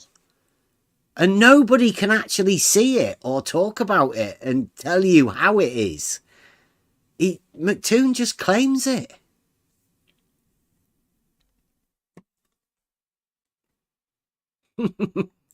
if you Your disagree, claim. you That's go an ahead old and claim. you find the particular datum that this is No, a that was reference your to. claim, Vertical datum, McToon. McToon. That was your claim that it's referenced to. You asked me for Yes, measurements. Here's the measurements. All You right. claim it's reference to an ellipsoid. Yes, On it you is. go. Definitely is. On you go. On you Yes, go. It's called the International Support your Great claim. Lakes Datum. Support your claim. Hey, just so you guys know, this is the hammer as well. Sorry, I did I'm know. on a different account on that. You're on it. All right. Oh, wait a second. Hammersock is the hammer? Okie dokie. That's the end of that. I mean, you can go and watch that if you want. It's painful to listen to, really. But if you want to go and listen to it, I mean, you could cut loads of stuff out of it. It's just full of, well, McToon lying, I would say, and a sheer display of sophistry. And if you want to watch how childish grown men can be, watch McToon. He puts himself on camera. He wants everybody to see what he's like. He wants everybody to see him giggling in a debate. Supposed debate, frantic bunny ears. We get back to Discord. Right. So yeah, that was just something. A couple of things I noticed in it that highlighted. There is more that you could go over, but I mean, it's only McToon, and like the more you repeat these things, the more they seem to sink into people's minds. Now, we were talking about this sort of stuff a bit earlier. Spot on. We've been doing this for a few years now, and as far as I'm aware, the geometric argument wasn't around, and certain parts of the geometric argument have been skipped over because, yeah, it's inconvenient for people, right, to really address it. And some of the arguments, non-arguments that have been brought around because of some of the things that we said. So it has a negative effect. Sometimes, I mean, it's hard. You've got to balance it the way I see this. There's passing on knowledge and then trying to hand out that knowledge, and the way it gets misconstrued, because it has to be, right? The globe model is built around a dictatorship because of the geometry, the non-geometry, and sort of the things that happen within the globe model are impossible, and they're contradictory, because they not only contradict themselves, they contradict reality. And when you point out these reality facts, and when they contradict the model, then the guys that actually have this model and they've got the exploded mind around the model, then they just start doing stuff like McToon did. They just start pumping out these ridiculous statements that mean nothing. And the more we seem to have simplified the arguments to make them at their base, the core, the simpler we make it, the more these guys have had to blatantly deny reality. It's gone beyond like a dislike of flat Earth. These guys are now trying to push normal, everyday people into this group now of flat earthers. They're after trying to make more flat earthers, because I think they're not happy pointing fingers at people that they've got. They need more people to do that to feel more empowered, because I think they're losing the battle at the minute, the Globe team. they're losing the minds. They've only got the people that are within the within this arena, and the people that stay within this arena. We've been, like I say, we've never been in this, but we've been trying to broaden out to get more conversations out of this arena. But it seems as though whenever I try to talk to anybody outside this arena, these guys want to tell everybody I'm a flat earther. So therefore, I shouldn't be talked to because I'm a flat earther. But I'm not a flat earther. But saying that I'm not a flat earther seems to make these guys think I'm a flat earther for some reason. They've gone delusional. Their entire logical system has been exploded, so they can't seem to understand what reality is anymore. It's shocking. I'll give you some examples. This is from today on Twitter.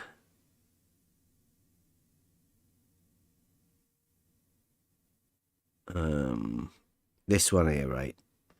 This is our new famous guy, Plato Chips. Nobody knows who he is, but he imagines he's one of the great globe defenders at the minute, right? So he says, when will you realize your proof of not flat is against an argument no one is making? No, it is an argument. It's not flat. We can make that. Or what he's talking about is the argument. He's talking about if all horizontals are parallel to the plane of the horizon, then all horizontals are parallel to each other. He's talking about that argument. If, then, stated. Modus ponens. Very simple. That's what an argument is. Now he's saying that's an proof of not flat is against an argument no one's making. Now, when I say it's not flat, because there is a measured elevation change, he says that's against an argument no one's making. Well, if somebody says you're a flat earther and you say, no, I'm not, because I have a proof it's not flat, what argument are they making? The argument they seem to be making, or the statement, is you're a flat earther. And I say, no, I'm not. So you're a flat earther isn't an argument now, by his own statement. I think that he is referring that this is not argument that Glober should address, because it is supposedly not against globe, but it is. This claim or this proof is against globe. Yes, so that's why I don't know why he is asking such questions, but he's not right, because this argument is against model. It means Are you still there? Yeah. Pardon? Okay. Yeah, Paper's talking. He's against this argument is against globe. So they are making this globe claim. So it is against. So he's not right when he's asking that question, because he suggests that your argument is maybe not against globe. Yes, but yes, it is. So it's not right.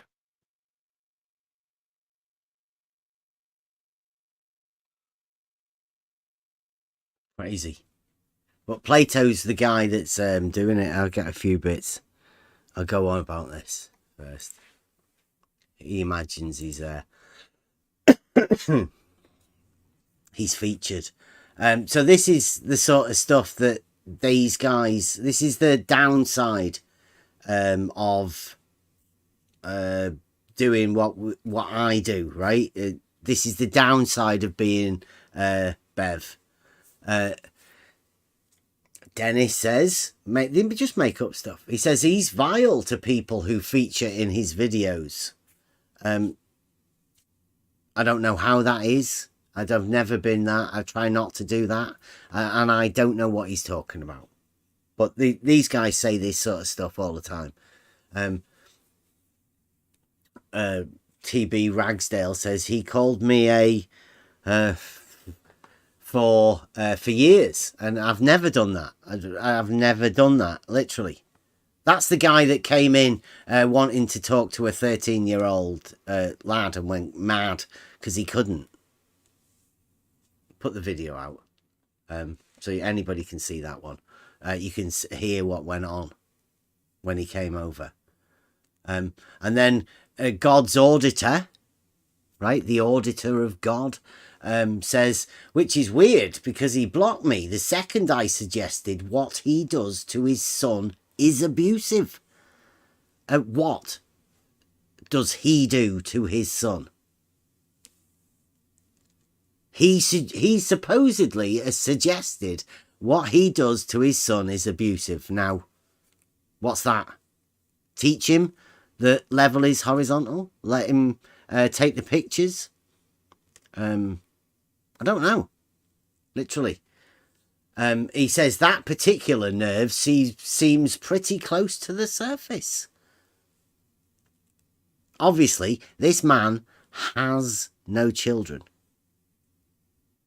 Because I would suggest that anybody with children, if somebody said what you do to your son is abusive and then give no reason or anything, actually, this guy, God's auditor, does a lot worse than that in the background. You can imagine the sort of names that God's auditor likes to try and use because he thinks it catches a nerve. There's people like this all over the place, particularly on the globe side, I've found. But, you know, could be on either side, doesn't really matter. Plato Chips comes out with the great one, right? This is Fight the Flat Earth made the same observation. And Bev absolutely hates him. I don't hate Fight the Flat Earth. I don't hate anyone.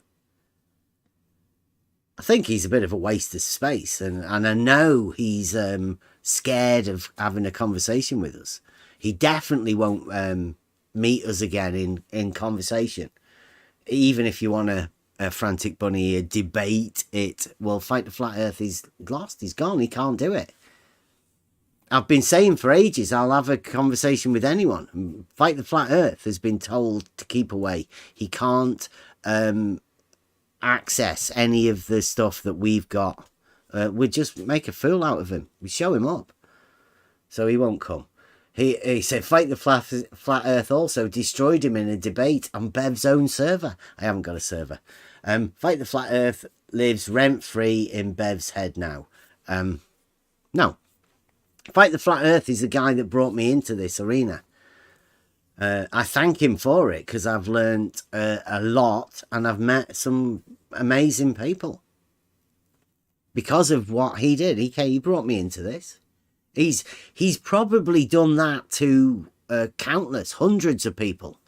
He's ridiculed a lot of people that he's dragged in onto his show so he can make money from people being bigoted towards the people he talks to.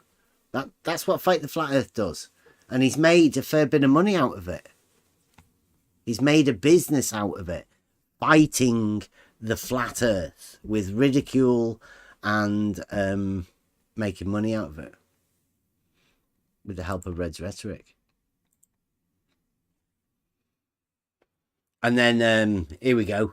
The Farmer's Boy says, fight the flat earth is right. It is a form of child abuse. Then Bev moans because his lad gets ridiculed. Now, who's ridiculing my lad? I've never heard anybody ridiculing my lad. So, the farmer's boy must have heard my son getting ridiculed. Just let us know wherever it was, the farmer's boy, where it was that you heard my son being ridiculed. For what? I don't know. Let us know that as well. He says, what does he expect? Stop filling his full of your shit. My son is the photographer. And I'm going to say again, I don't think the farmer's boy has any children of his own, because you wouldn't be saying this sort of stuff. And then Devil's Replacement, who's been talking about us quite a lot today on Twitter, says, I've frequently been more of the shy of saying it's abuse. But considering how many types of abuse exist, I'm basically telling kids, trust us and no one else. Don't tell others what happens at home. To avoid being called out for it is way too many words. Match abuse. I haven't got a clue what they're talking about. These guys are crazy.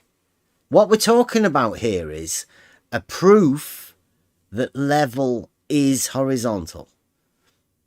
We're talking about a Realising Euclid test that supports Proposition 1, Book 11. These guys think that is abuse. That's how dangerous this becomes.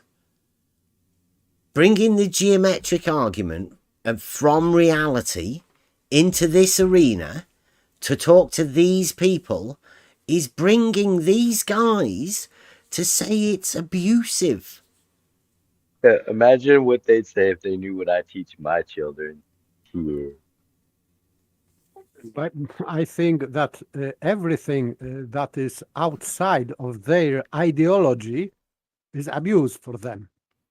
It's like for communists back in the day, like in 50s or 60s.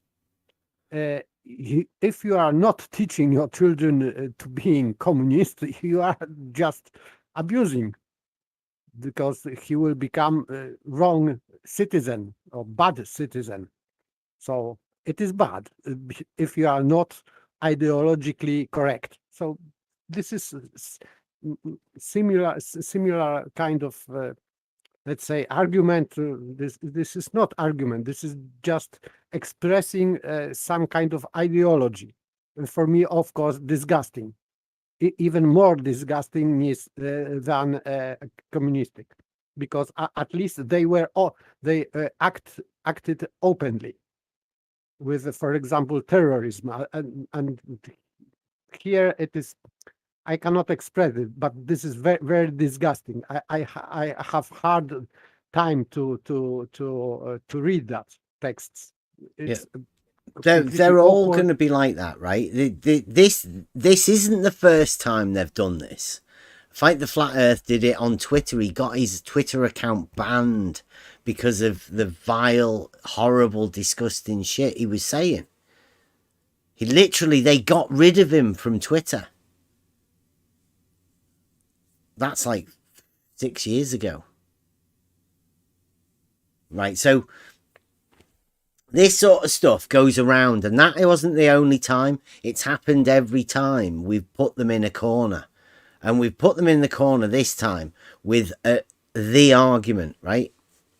So this is, go through these for now. It says, I say all horizontals are parallel to the plane of the horizon, though. It's provable. Plato Chips, who's the guy that nobody knows. Like, nobody knows who this guy is.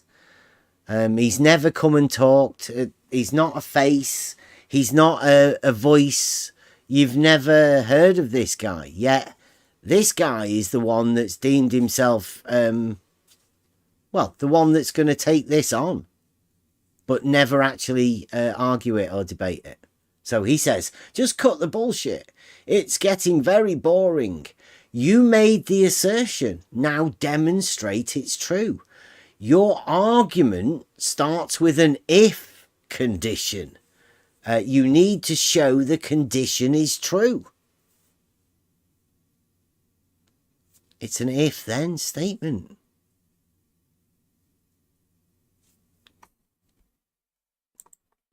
So this guy says that, all horizontals are parallel to the plane of the horizon. You just make a horizontal. Check it. Yes, this is it. showing it is if conditional is not demonstrable. This if you can say that this is assumption, but if it is demonstrable, this is no longer assumption. It is just a fact. So your first premise is a fact, demonstrable fact. Yeah, I mean, I don't need to show it's true. I mean, I could, but you can do it for yourself. You don't need to trust me. Of course. Anyone can do it. Literally anyone. But so I don't know what this is. This is some sort of a weird sophistry, or it's a delusional mind. Nobody knows who Plato is. It could literally be a lunatic that just spouts any sort of stuff. I mean, he does say ridiculous things. So, I mean... Oh, hang on. You've never seen me and Play-Doh chips at the same time.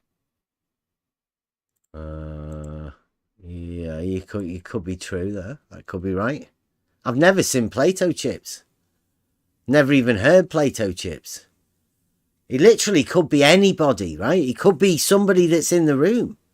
I wouldn't know. And it doesn't make any difference because he doesn't talk or do anything. He's a non-entity. But to me, it's a way of being able to express what a lot of the other globers can't say. This guy can't say it out loud. He can't vocalize it because it's ridiculous. But he does write it down. So we can then point out to people how ridiculous it gets. And then this one's Devil's Replacement, who's in here. He's in the Discord.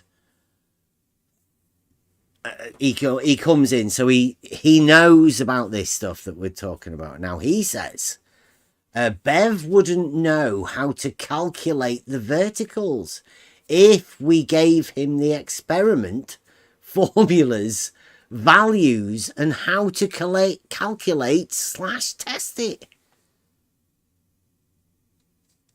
Oh, wait. I don't know what that's meant to mean. You don't calculate verticals. You establish verticals. There's no formula for vertical.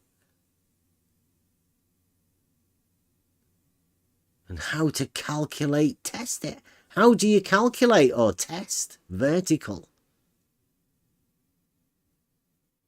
What's he talking about? Delusional globe mind. He's not got a clue.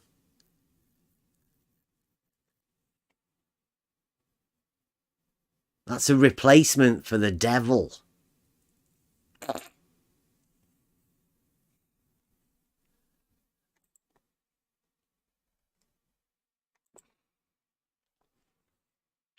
So I say, you calculate verticals. And he says, what? Now you can't do math to calculate a vertical from a surface using the tools you yourself know exist. Like these guys have existential problems. They've got serious problems.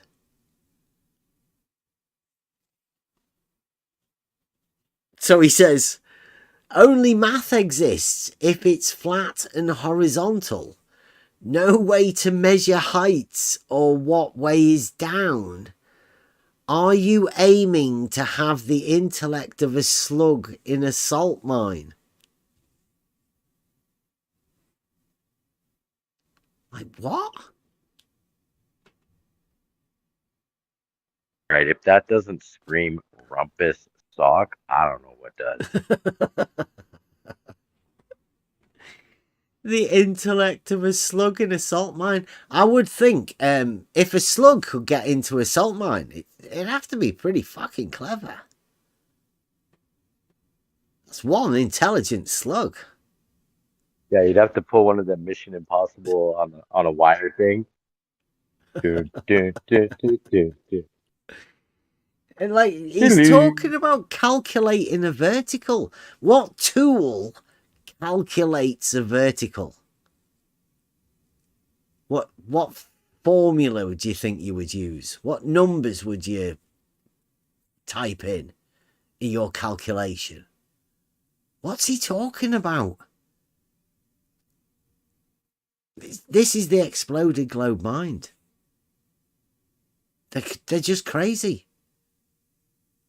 Nonsensical statements that mean nothing. And only because we've put them in this position. Because of the things that we say. That's why these guys say this stuff. And this is God's auditor. And it goes to show the mentality of these people. He says, if you teach a child to walk outside with a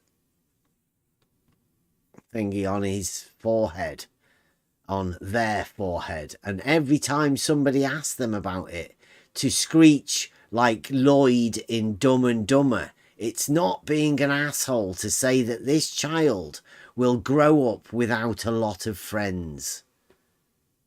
That's what you're doing, Bev.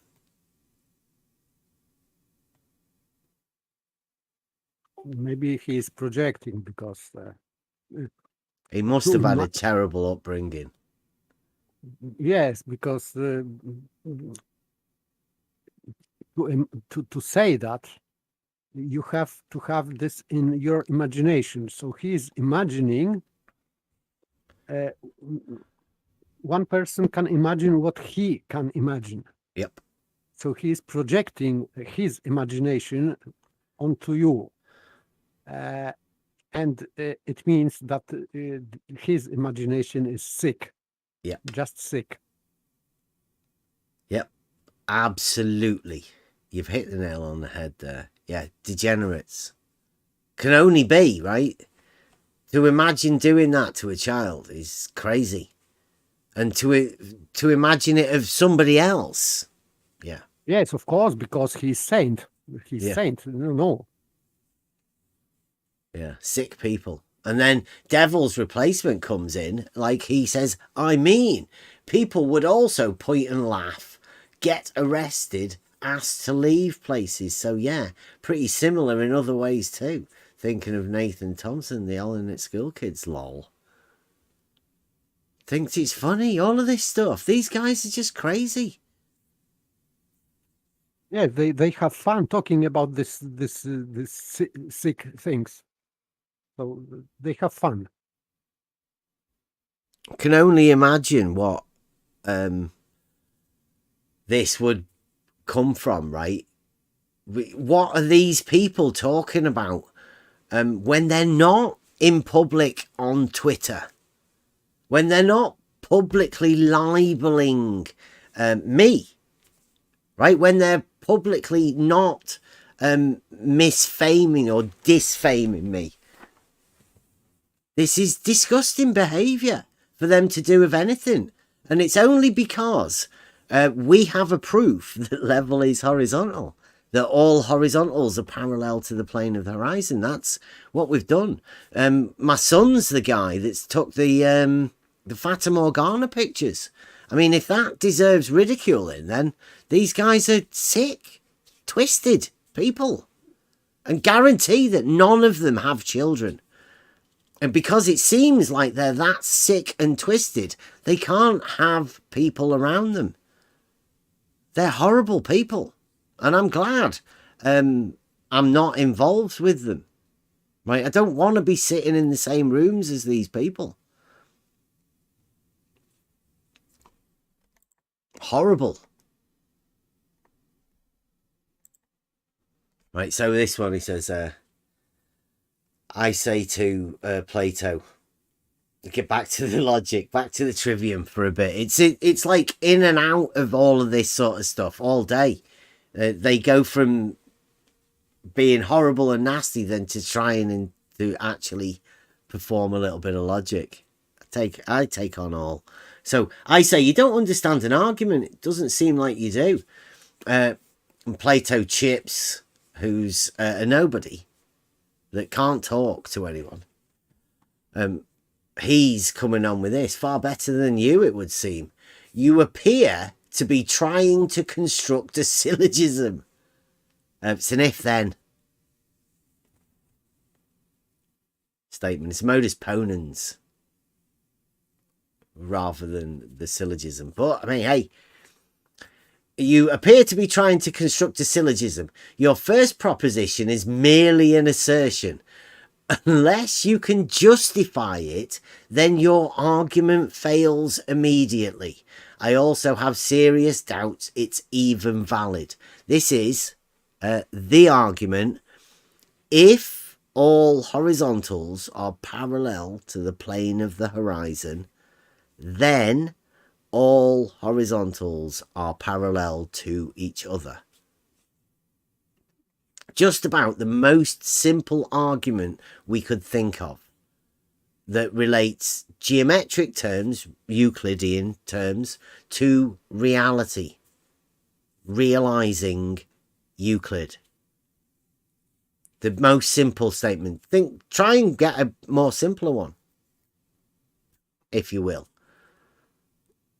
I would accept anybody to come and give us a better argument than that, to at least start the thought process for you to be able to realize Euclidean principles into reality. Make them real. And this is the simplest one. So first one, he says, your first proposition is merely an assertion. Let's go over it. If all horizontals are parallel to the plane of the horizon, is that an assertion? It's an if statement. It's a we call it the antecedent. Yes, this is condition. So it is assertion or premise. Yeah. yeah. It's the antecedent. And then what we have coming from that, because it's an if, you have to follow it with a then. And that then has to be a consequent of the original statement, the P. Yes. This is consequent, yes. Must be. And like Emma said years ago, you have to mind your P's and Q's, which means you have to pay particular attention to the P statement, the antecedent, and the Q statement, the consequent.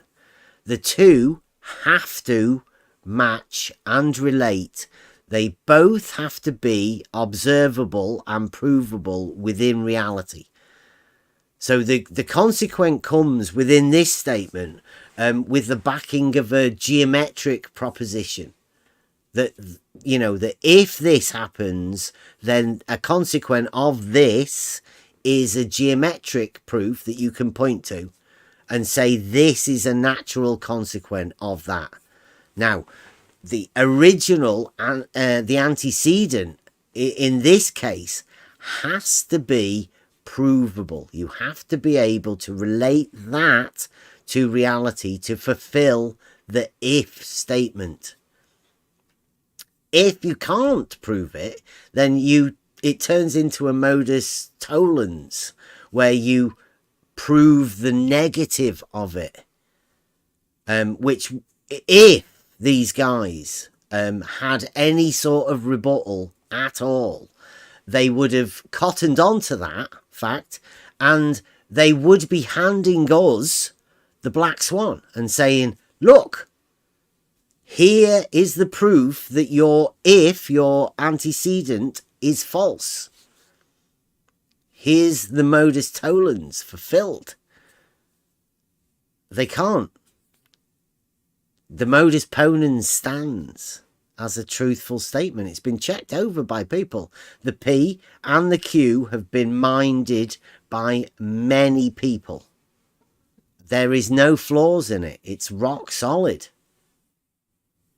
They have nothing other than this. And he says he has serious doubts it's even valid. He can't voice them. I don't know what the serious doubts could be. Serious doubts that it's a modus ponens. Serious doubts that the if-then or antecedent-consequent relationship, there's something wrong with it. You can't prove it in reality. I mean, there's not many places you can go to have serious doubts. Except, of course, if you've got an exploded mind and you're a delusional globe defender that's trying to pass on paralogisms to everybody else. He knows he can't come and talk about any of this with us.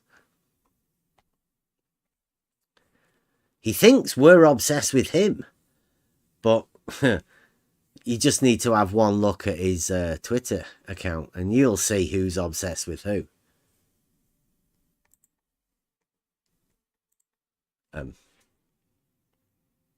This is where there's a new guy comes in, Surf Perzel, but I mean it sounds like a Pokemon, and everybody, well, there's a guy who always uses Pokemon, so this is obviously that guy.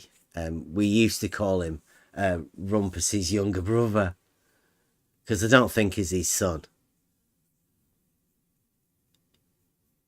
So he says, yeah, yawn, I don't play this dumb game with you, Bev. You are a flat earther.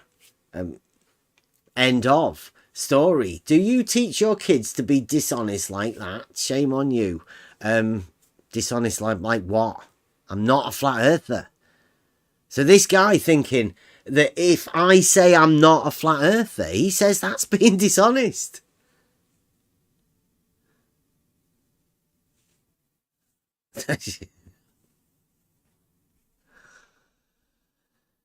And then Dennis says, the fact that you are having this exchange with him means you are playing the game.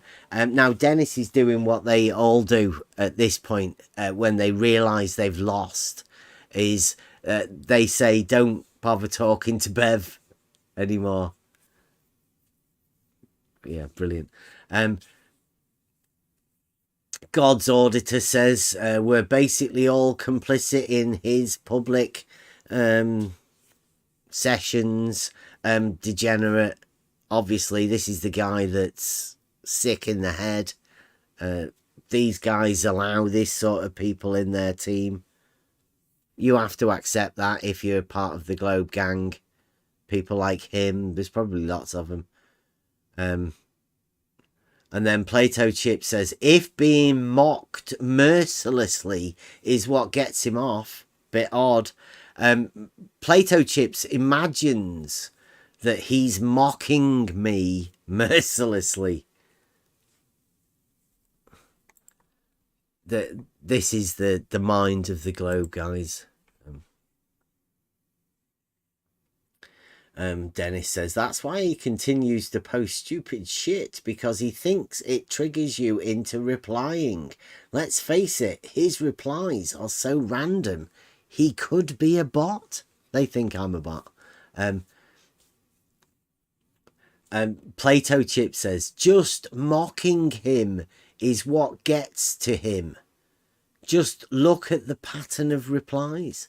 So Plato Chips, the guy that's obsessed with me on Twitter, thinks that he's mocking me. This is literally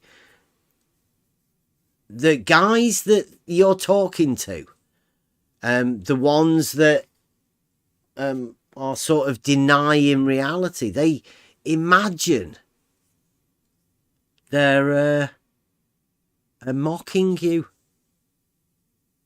So anytime you have a discussion with these people, you answer their questions, they imagine they're mocking you. I don't know whether it's worth talking to him, really. I mean, Plato Chips doesn't actually talk. So everybody knows when I go to Twitter, I only go to Twitter for one purpose.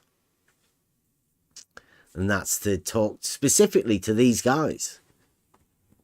I don't bother going and talking to anybody else. I do flick through a few bits on Twitter, and there are a few other people that I watch. But when I'm talking and chatting, I only go to talk to these guys because I want to listen and I want to see what's going on in their minds. I want to see what paralogisms they're having to push on their own people. The group paralogisms have to be pushed. Dennis says, I notice you trigger him. He loves your stuff so much he saves the screenshots. Yeah. To give you guys an idea on what actually goes on with these guys on Twitter. And no doubt any other social media site that you go on. These guys will follow anybody everywhere. They'll follow me everywhere. Just purposely to poison the well whenever I try and talk to anyone. These guys don't want me talking to anyone.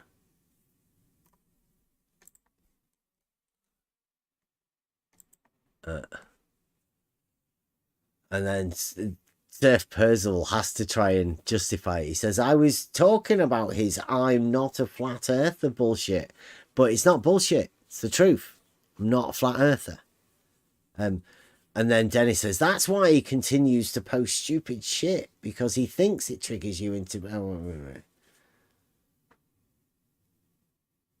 I've gone over that, haven't I? Oh, Plato Chips at the bottom says, so I hear living rent-free on his head is getting very crowded these days. He thinks he lives rent-free in my head. I'd say that's a projection. Nobody knows who Plato is. How could somebody who nobody knows and nobody cares about be living rent-free in anybody's head? I've talked to most people within this arena. I can tell you I've never talked to Plato Chips. He'll never talk to anyone. They just sit in the background talking shit. It's a bit like Farmer's Boy. Except the Farmer's Boy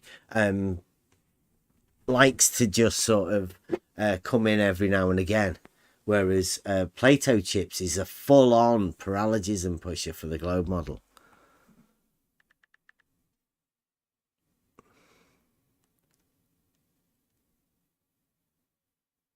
And I don't know what we've got much more of that sort of stuff.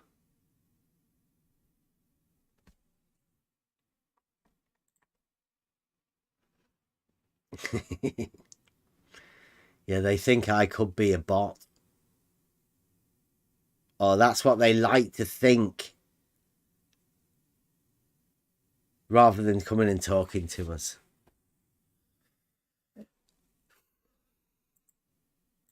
Stop streaming that. Thank you very much. Discord. So has anybody else got any things out? Did I go on a bit too long there? 2.5 hours. Did well, didn't I? So I would say that this is sad, just sad, because level of speech the way of talking, it's just below any level of criticism. So I cannot say much because it is beyond criticism for me. So nothing to criticize here.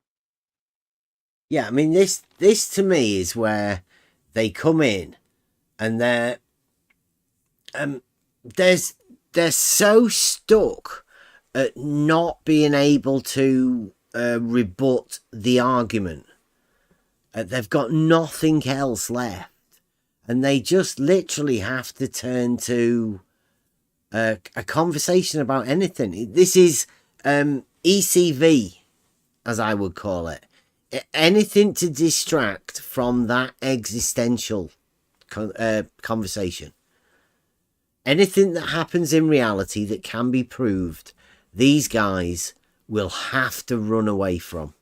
They cannot discuss it. It's not allowed to be discussed because it will leave them in a paradoxical state. Their minds will be shown to be as exploded as they are. Just plainly because there's no common sense. Nothing makes sense to anything any of these people say. And it never will. Because step one, like Blue Marble said the other day, if you think level is a straight line, as it is provably so, then you're a flat earther and you deserve all of this ridicule. If you've got children, they'll say you are abusing them. Why? They don't have to give any justification. They could just make something up, like they have done, and they will do. These people, with no children of their own, want you to be have your children taken away from you, so you can be as sad and lonely as these people are. It's disgusting behavior, but the sides have been drawn. You're either fully on board with the globe model and completely indoctrinated with no sense of reasoning. You have to drop logic. You have to say not that geometry. And if you don't do all of those things, then you deserve, according to these people, to be ridiculed and mocked mercilessly. Disgusting behaviour. Bunch of degenerates, a lot of them. And they are jealous because they cannot do that to their children because they don't have them. I'm scared to imagine that they have children. Yeah, me too. That's what I was thinking. I know Fight the Flat Earth has children, right? And I know they are of a younger age. But you know for a fact that if I know for a fact, if I say level is horizontal, here's the proof, Fight the Flat Earth will tell his children that level isn't horizontal. Purposely. Because they have to go against anything that I say. So it would be in...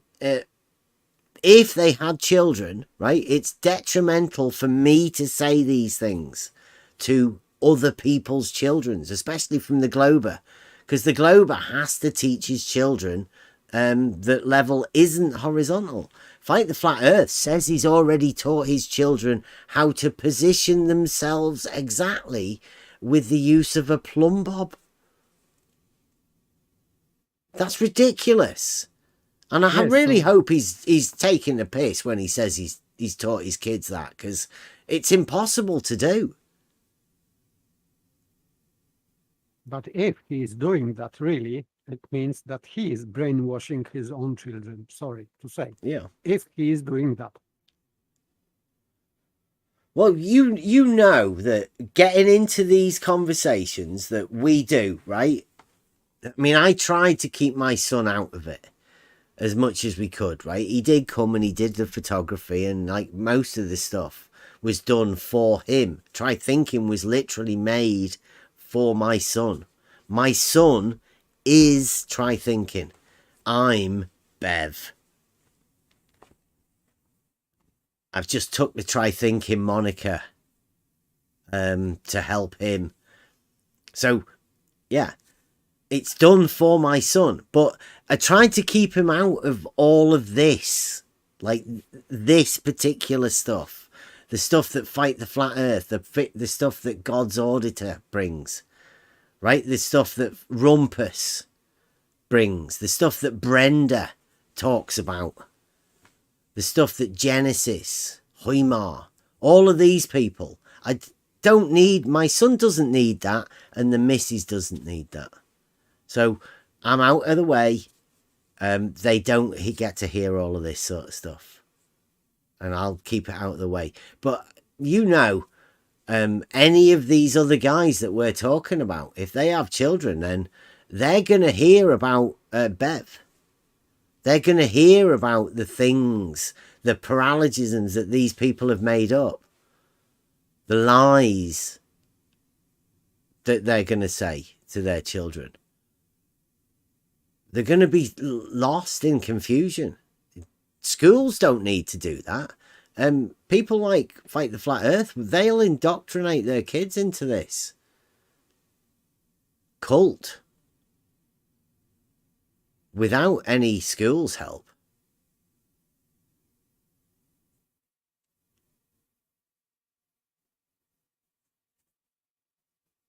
It's disgusting. But I mean, you'd never want to take anybody's kids off anybody. You just like try and say it, but even me saying that now, I know that there's going to be people who hate listening that are going to misrepresent what we're saying. My son's out of the age of school now. He's on his way to being an adult. He's not a 13-year-old. He's not been a 13-year-old for quite a long time.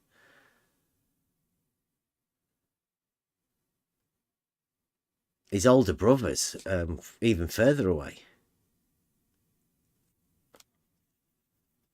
But yeah, there's no need to bring anybody's family or anything into anything that we talk about here. We talk about arguments. We talk about proofs in reality. That's all we really need to talk about.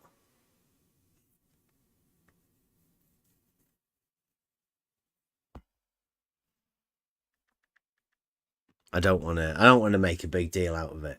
But as long as people that are in this are aware of, you know, because half of the time I think what these people do, they do it not to discourage me. They're never going to discourage me from doing what I'm doing, because I'm here studying these people.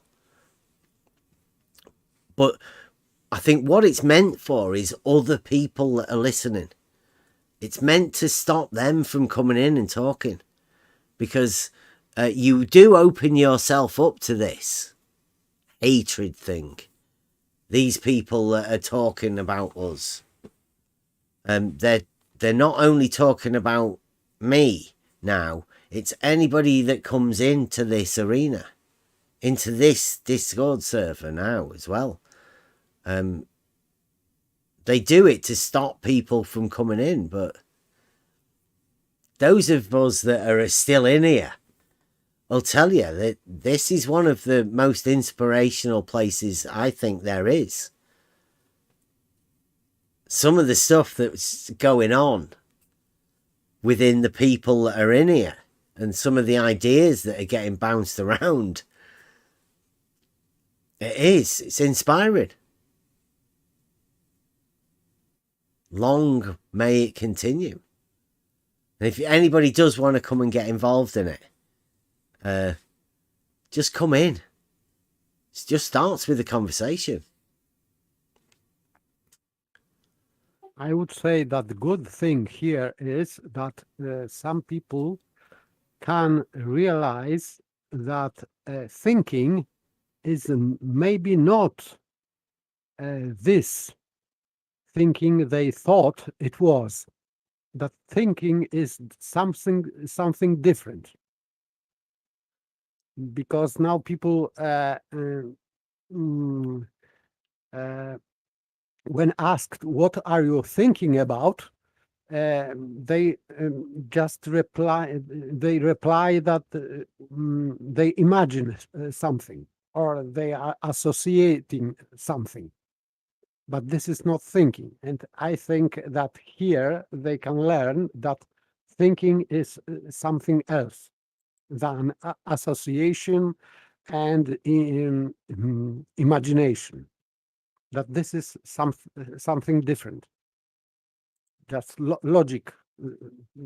Thinking is logic, and that would be good for listener if he can realize that thinking is logic and not association and being programmed by others to make, for example, some decisions, because people without thinking, logic thinking, they are forced to make decisions based on other people.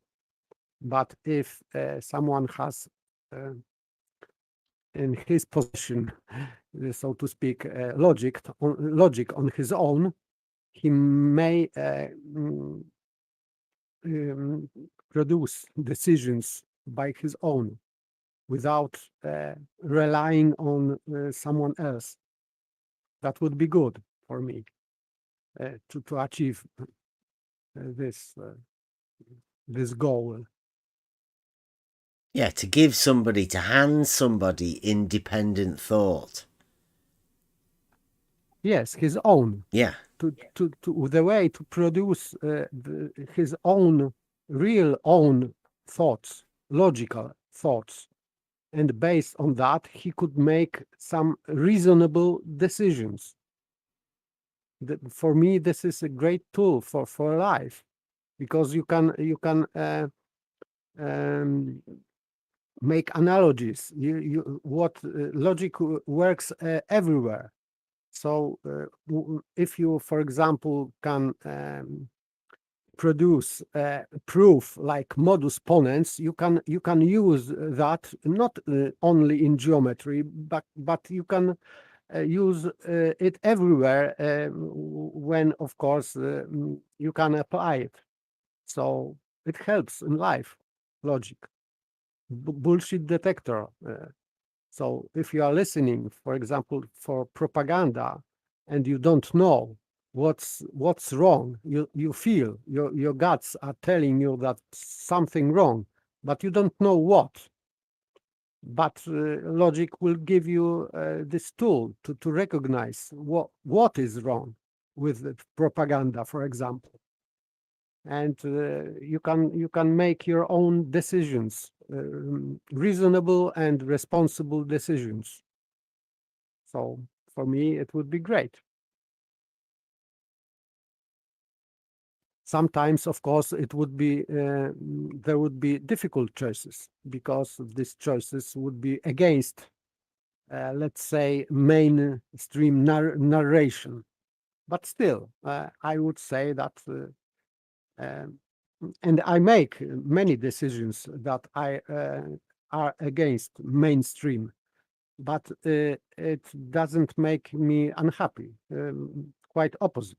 I am happy that I am against mainstream, and not because of just rebelling against mainstream, but it is based on my own thinking. And this thinking is based on logic. So I'm trying, at least. So that's make me happy in this ugly world, so to say. Yeah. That goes to the heart of what I originally thought about the way knowledge is gained. There's a difference, isn't there? There's if you hand over something and you give it to somebody, like the words of the shadow giants and stuff, even though in best intentions, right? Intentions.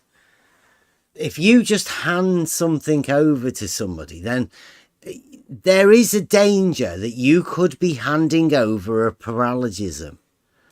But if you teach somebody how to formulate that knowledge for themselves to come to the conclusion, rather than handing the conclusion over to them, if you give them the method and then aid them in their conclusions, right, then it's a better form of gained knowledge that they've done for themselves, right? You've taught them how to come to their own conclusions rather than handing them over the conclusion. There's a great difference in those two different forms. And yes, that's why I was talking about producing, because the same thing, for example, for me was in teaching music.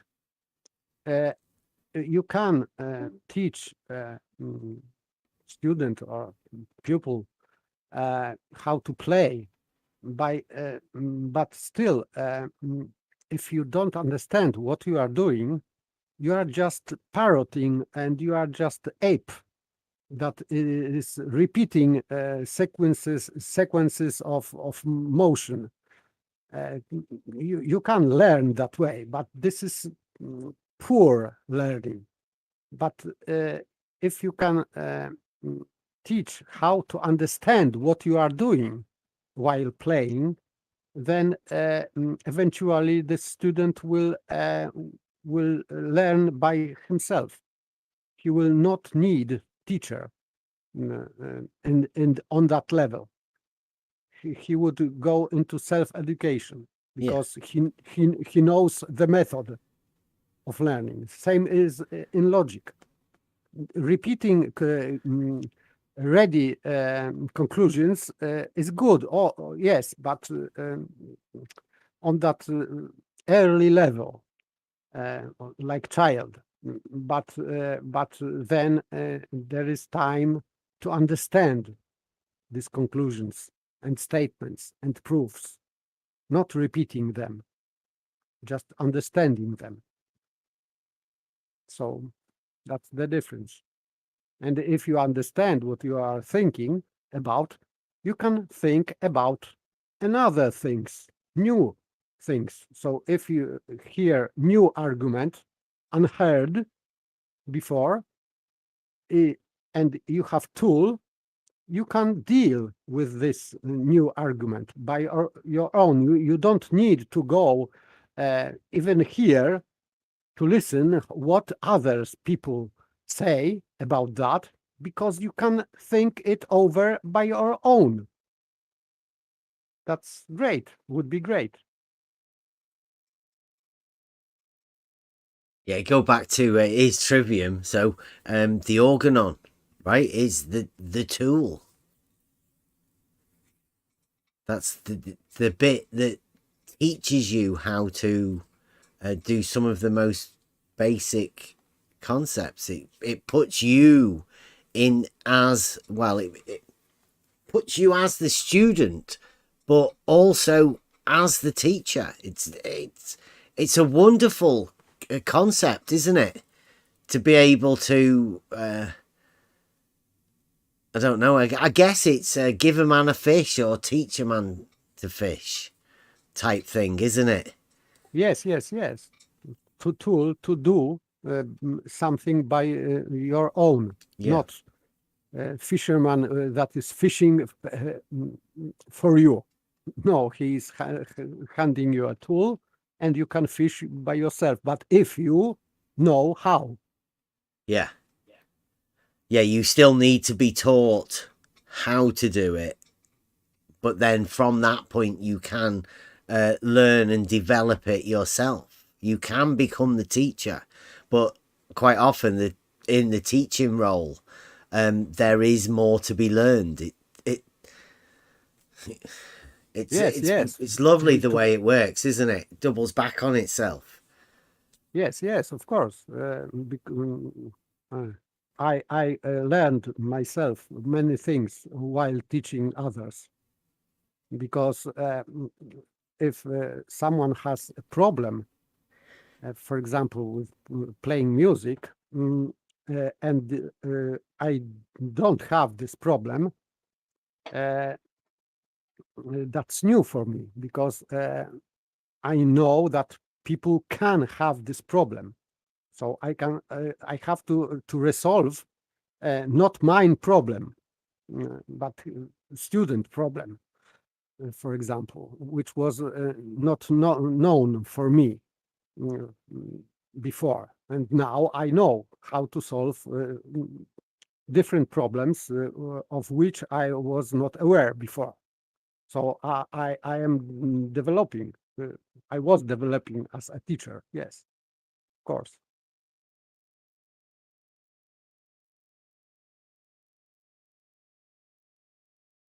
Oh, yeah, it's that my kettle was ongoing and it's a bit noisy. Yeah, so I'm guessing tonight, the Trivium, obviously, it's always there. But tonight's more about the methods that these guys are going to use now in separating us and separating the argument, the proofs that we can bring, the methods that are used by everyday people, like McToon states in that thing. Now these statements and stuff that are said by people like McToon, like he did in the debate, he said that surveyors don't measure first order measurements. Well, they do. I mean, that's just a blatant falsehood. For him to be saying that to other people to pick up on, that's just dishonest. And I know that because I'm the one that's saying it, they'll have to deny what I say. Again, yes, so that just ends up affirming what McToon says, which is a blatant lie. Lie and nonsense, because if they don't survey, then we would not have any outcome. So who is doing for them this? Yeah. Another first order, or another even more first order? This is just ridiculous, because someone has done this work. So who they were? If not first order surveyors, so who? This is just idiotic, completely idiotic. Yeah, McToon, somebody's told McToon a falsehood, a paralogism, and he's just repeating it.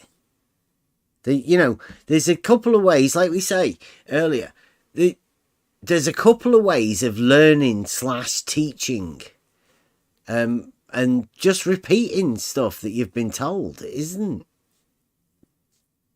that doesn't do anything. If you don't have the ability to teach it, to truly, go into deriving where that came from, then you're at a danger of just talking bullshit that other people have given you. They've literally given you a load of bullshit for you to talk about. Yes, if you don't know that this is bullshit, you think that this is maybe true, and you are repeating, and you are just making laugh from yourself, because this is ridiculous, and people don't know that they are ridiculous. They think that this statement was very smart, and in fact it was very stupid. and they don't see that.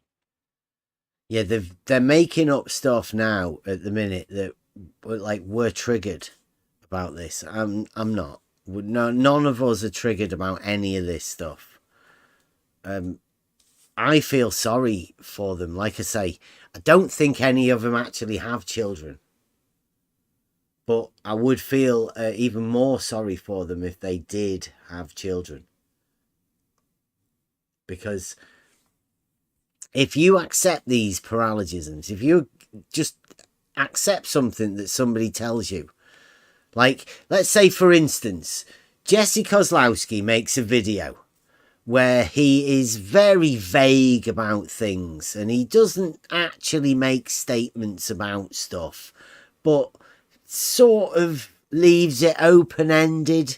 So anybody watching it can sort of imply something that isn't really there, but they can imagine that Jesse said it, right? And it'll support their model because Jesse leaves it like that. That's how Jesse, the wizard, works. Jesse Kozlowski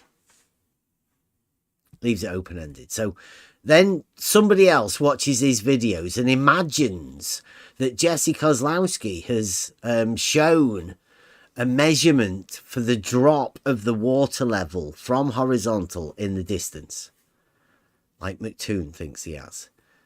Then McToon then takes that back and then starts repeating it, that, well, Jesse Kozlowski proved that there's a drop from horizontal of the water level in the distance, which he didn't. But McToon now imagines that Jesse Kozlowski did actually do that, even though Jesse Kozlowski didn't say he did it. And McToon knows that he didn't say he did it, but he can imagine that he did. So he starts saying it. Then other people hear McToon saying that Jesse Kozlowski said it. So they just take it as granted that McToon's definitely sorted it. So they're taking what McToon says as their advice, because McToon says that Jesse said it. Yes, but when you come at this point and you are saying that Jesse Kozlowski couldn't do that because it is impossible, you are just destroying this house of cards immediately, because it means that or Jesse Kozlowski did thing that is impossible, so he is just a like miracle man or wizard or whatever, or he just didn't do that because it is impossible. So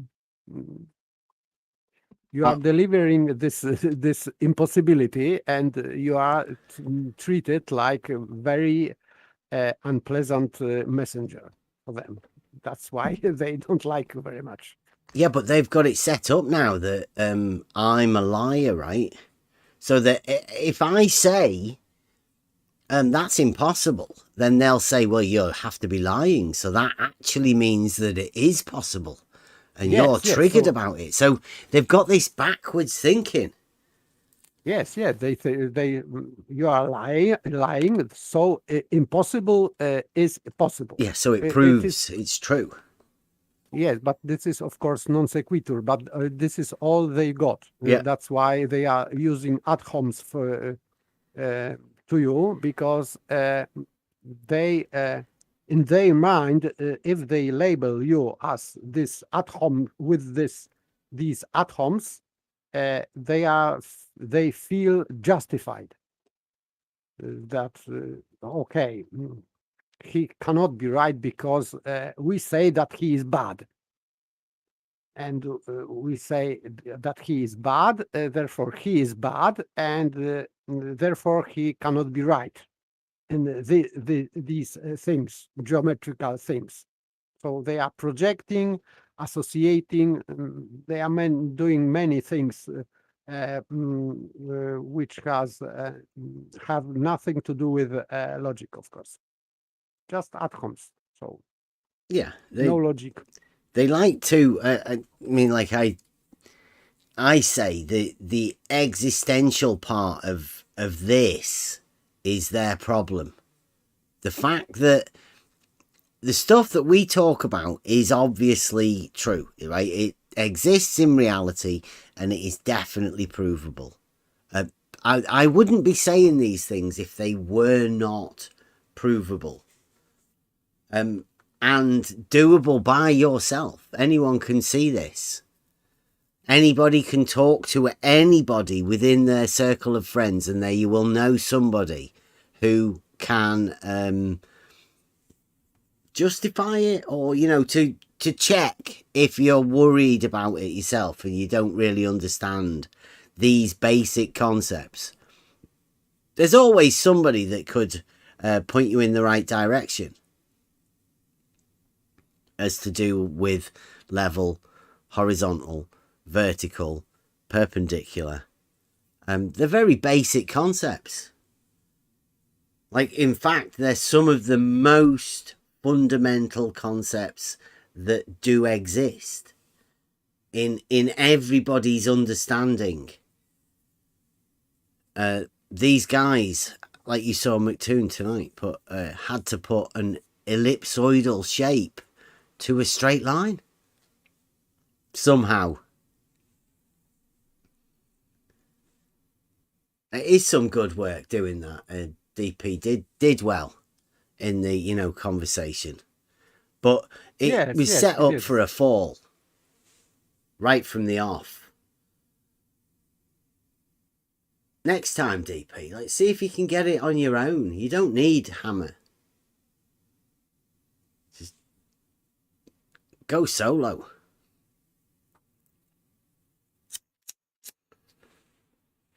You don't need these teamwork ones, are a bit of a setup, I think.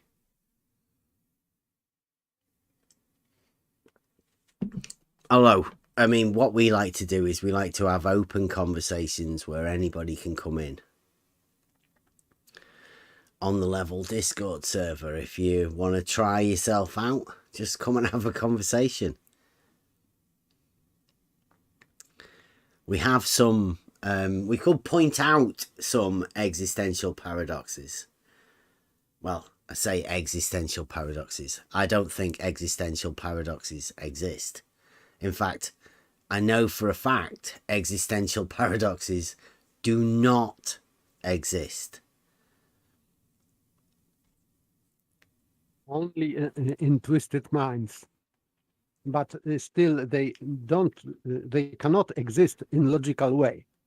So because you cannot link two truth, contradictory truth, or considered as truth in your mind. You have to anyway separate them in your mind. You cannot link them because there is no logical link between them. You cannot link contradiction. If you are creating oxymoron, it can make laugh people. But holding as truth contradiction, I think it is not possible, because this link between two contradictory statements should be logical. And you cannot produce any logical connection between two contradictory statements. So it may be only some psychological trick they are using on themselves to hold these positions, two contradictory positions, because there is no way for me to hold in logical way contradiction. There is no way. So maybe it may be only by association or by some psychological tricks, but not logical absolutely. I am talking about these guys who are holding in their minds these contradictions. You cannot link them together in your mind as one. I can remember a great mind once said, you can't have two conflicting truths. It's just not possible. Yes, logically it is impossible. Because if you are stating one thing, you always can see opposition of that.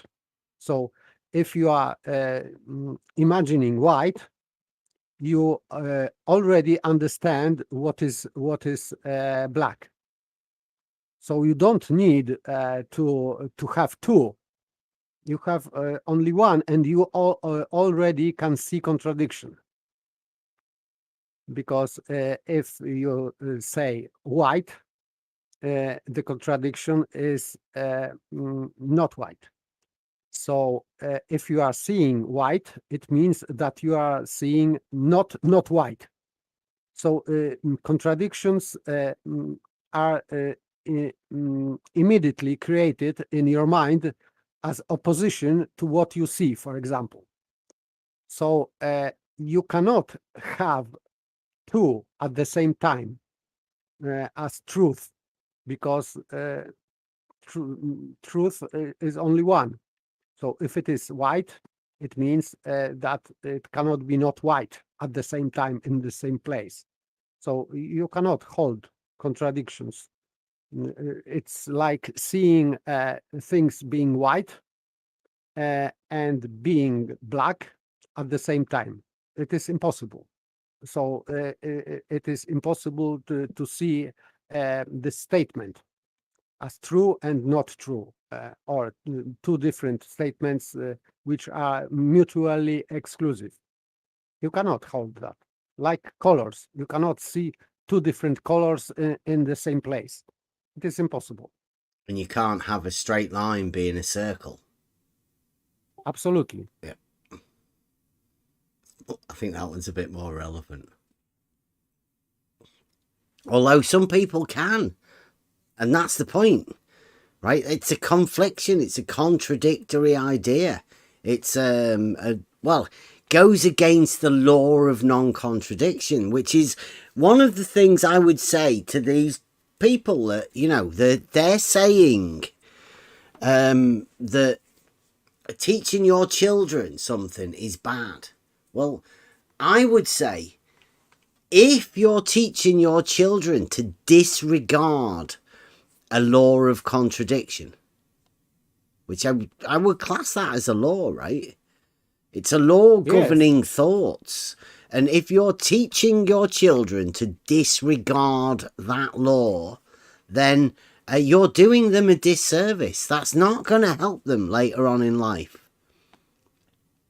This is law. It is too weak word. This is first principle of reasoning. So this is the most basic law or principle on which other thinking depends. So this is a very first law.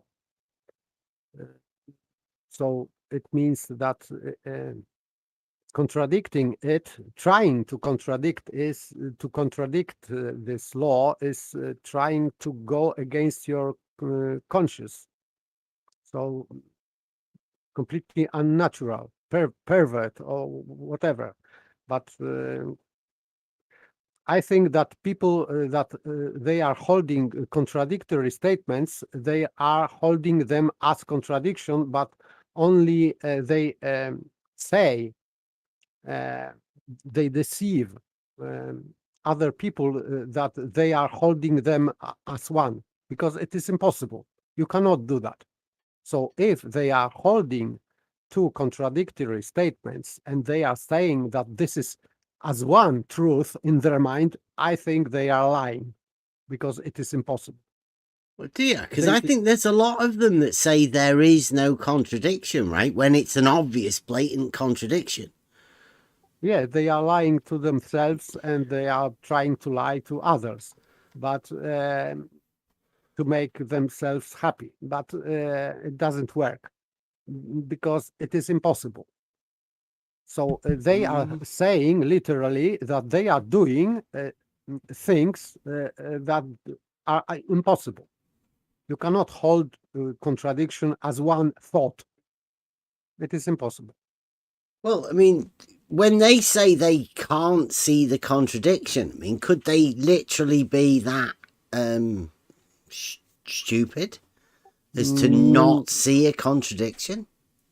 Absolutely not, because at the same time they are trying to debate, and they are using sophistry and other tricks. So they are smart enough. And if we are talking about first principles of reasoning, so this is very basic thing. So and their sophistry is more convoluted than these first principles. So if they are saying that they cannot see, it means that they don't understand. No, I don't think so. That they are honestly don't think this is they are covering. So this veiling is psychological veiling. They cannot veil it using logic. It is impossible. Only by means of psychology, maybe. But logically, it is impossible to veil this cognitive dissonance. Impossible. Not even with paraconsistent logic? Because I do think there's a lot of people working in the background on Team Globe that have to be involved in this paraconsistent logic. Yes, but paraconsistent logic, it means that this is not consistent. So it means that this is not logic. So it's a way to ease this contradiction, though. It's a way to help get rid of the law of non-contradiction, right? And to accept these contradictions, acceptable paradoxes. I think that's why that logic has been made. Yes, but it means that you are going into in that kind of reasoning. Let's say you are going into infinite regression, because if you are trying to explain contradiction as being not contradiction, you have to use fallacy, logical fallacy.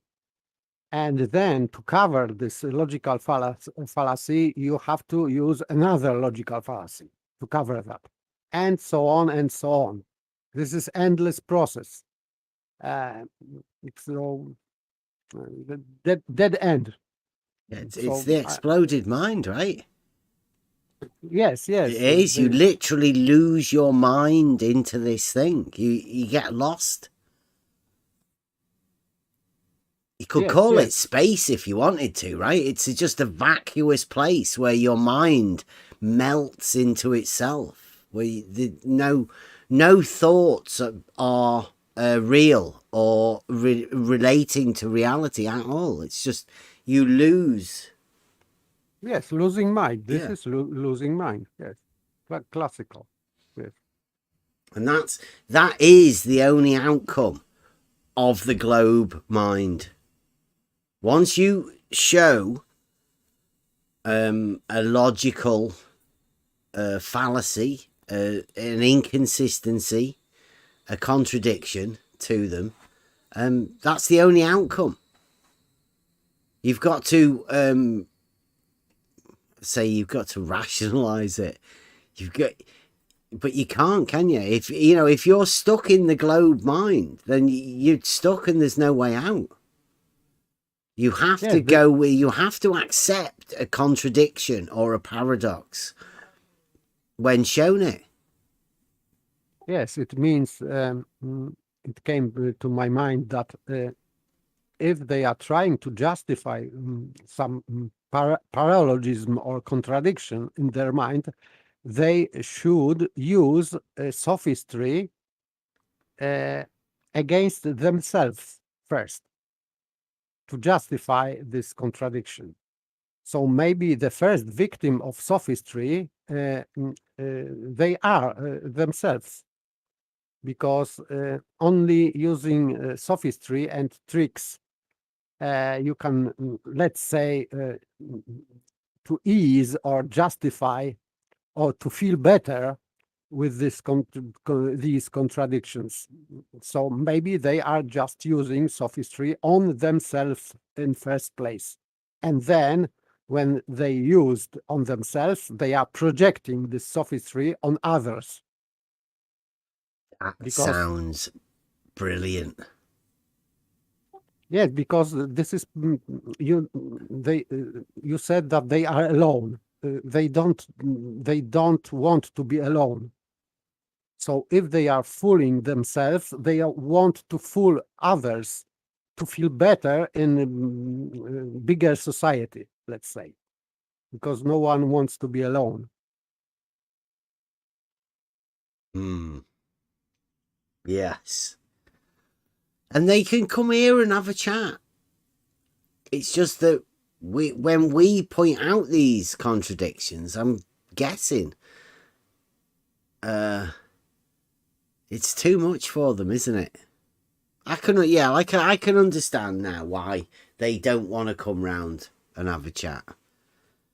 If you're holding paradoxes, and that's got to be like a tightrope. Right? You've got to be wary of both sides, and you're walking that tightrope. If somebody comes along and points out that contradiction, especially when you weren't expecting it, that you're going to be falling and hitting the ground hard. Yes, it may be a painful process. So come to back to logic may be painful. So yes, and it is against ego, because creating these paralogisms and contradictory statements, truth, etc., in your mind, it maybe makes them happy and they feel like God. And if someone is pointing that weak point in their mind, they feel, of course, offended, but still they are trying to defend themselves. But in fact, they have to realize that they are not so superior as they think they are. And that's this ad homs and shouting, this is reaction for just striking them from pedestal. So they put themselves on a high pedestal, and now someone is by one shot is just striking them off this pedestal. This is painful, yes. Yeah, I don't really want to cause pain, but the way these guys talk to people, I'm guessing they deserve pain. Mental, cognitive pain. Yes, of course. It is good, in a real world, if you are doing something wrong, like child, for example, if he is, for example, trying to do a dangerous thing, and he, for example, will hit by hammer his finger and not nail, it will hurt, and this pain is good because it teaches people, especially young people, how to avoid this pain, to do things well, correctly. But without pain, they eventually will hurt their body very seriously. So I think that this cognitive pain they feel when they are meeting real argument is good for them.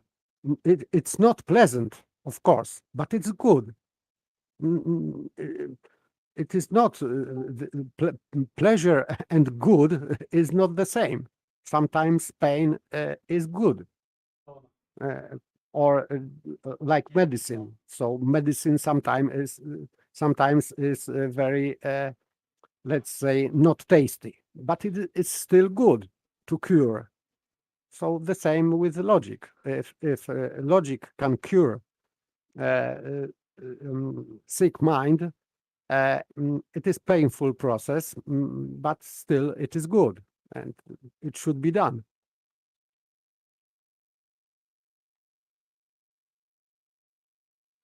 I think so.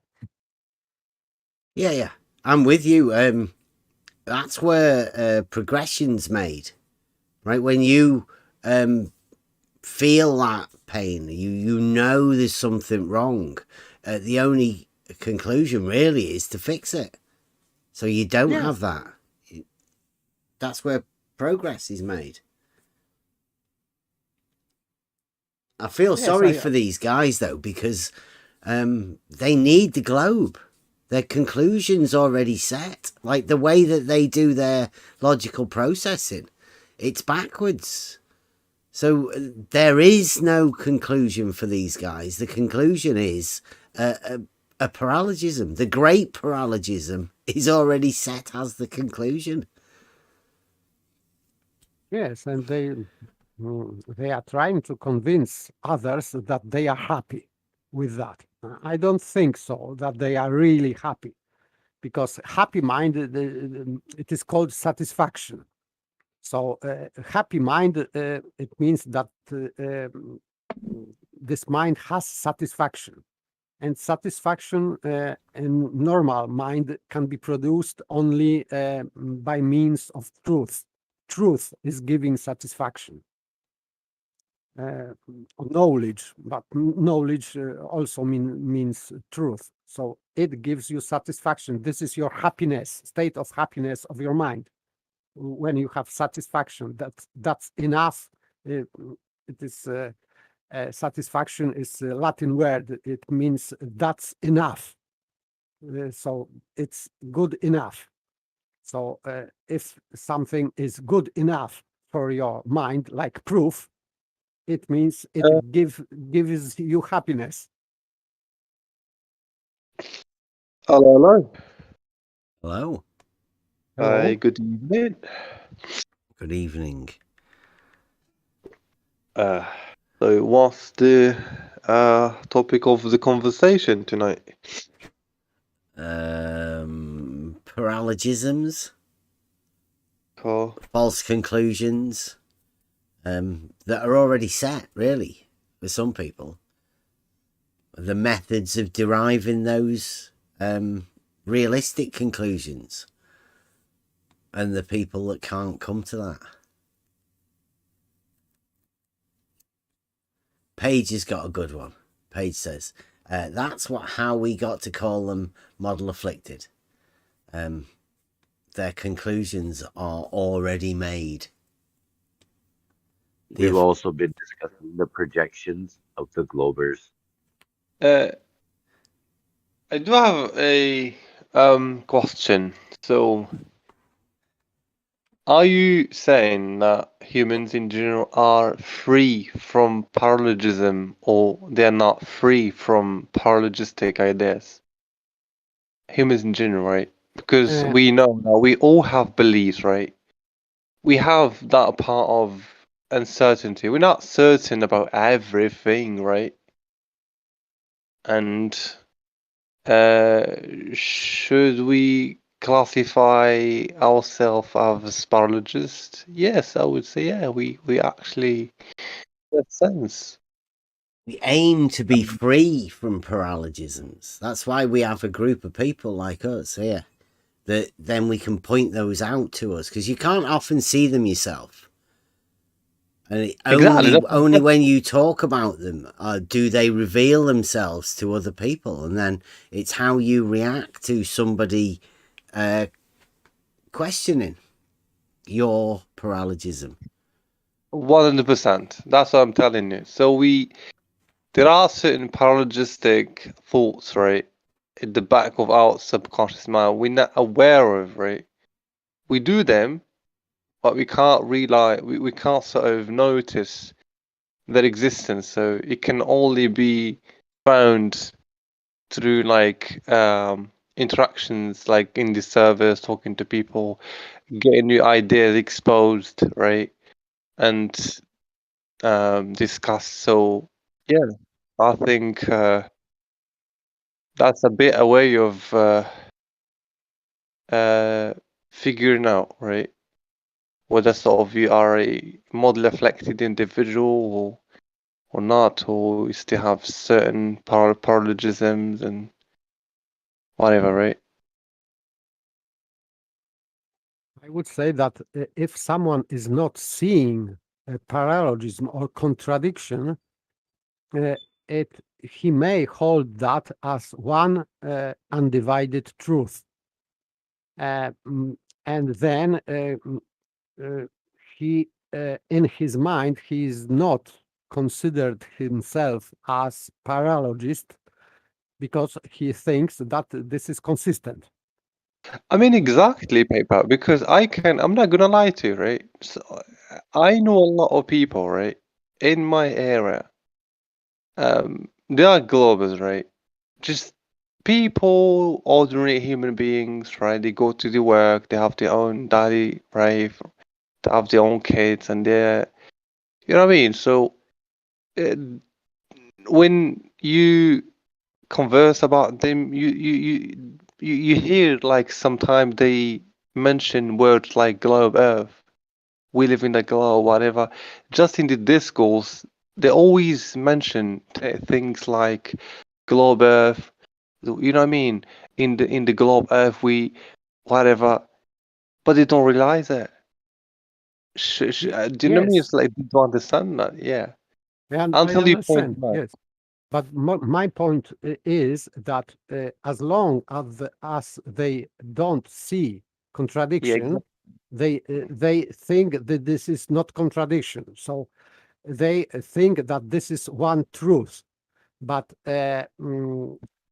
people, sophists, coming here to debate and trying to convince us that if we are showing them contradictions and they are saying that this is not contradiction, I don't believe them because Okay. they have enough intellectual power to see that paralogism. So No, if they but are saying that they don't see, I don't believe them. I really doubt that. I'm not see the people, the hardcore believers, right? Global believers who come here, a bunch of sophists, right? Like whatever, you know what I'm talking about, all of them. The Bob MC2 and all these figureheads, right? So they come here. I'm not saying that. For me, like they are not normal individuals. It's not they're not normal. They're obviously normal, but just to and they are clever. They are very intelligent people. And to say that they can't see their paralogism, sorry, man, I can't entertain it because they've been in the arena, right? They know deep down themselves that they're wrong. So what they doing? Pushing the globe. They do it for, in my opinion, for other reasons. Like could be for me, like I see them as shells, right? As paid people trying to suppress what we promote, what we say. They suppress truth, right? That's basically what I personally believe, right? I believe that. I don't believe that they are, suffer from whatever paralogism or they can't see. Do you know what I mean? So it's I that's would my conclusion. Yeah, I I would mean, agree with you, but on that, but it doesn't change anything in what I said because even if someone is agent or shield, he is still a person and has his own mind. So it doesn't matter if he's doing this for money or because of his ideological bias or whatever. He's No, still a it's not about person. ideology. No, it's not about. So sorry, people, for interrupting you. It's not about ideological bias, because usually people love fame. They have subs, hundreds of followers. They want to sort of keep their following. They want to keep like the viewers super chat, all of that, and likes and dislikes and comments. What I'm talking about. So that again, it's something, what I mean, people, they have a deep attachment to it, in a sense, right?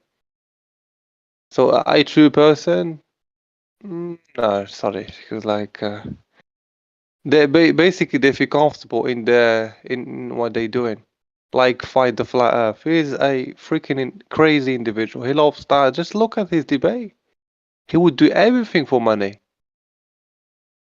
Clearly, right? Yes, I would agree. This kind of person I consider was ranty. Really, he he revealed himself as not or flat earther or globe earther.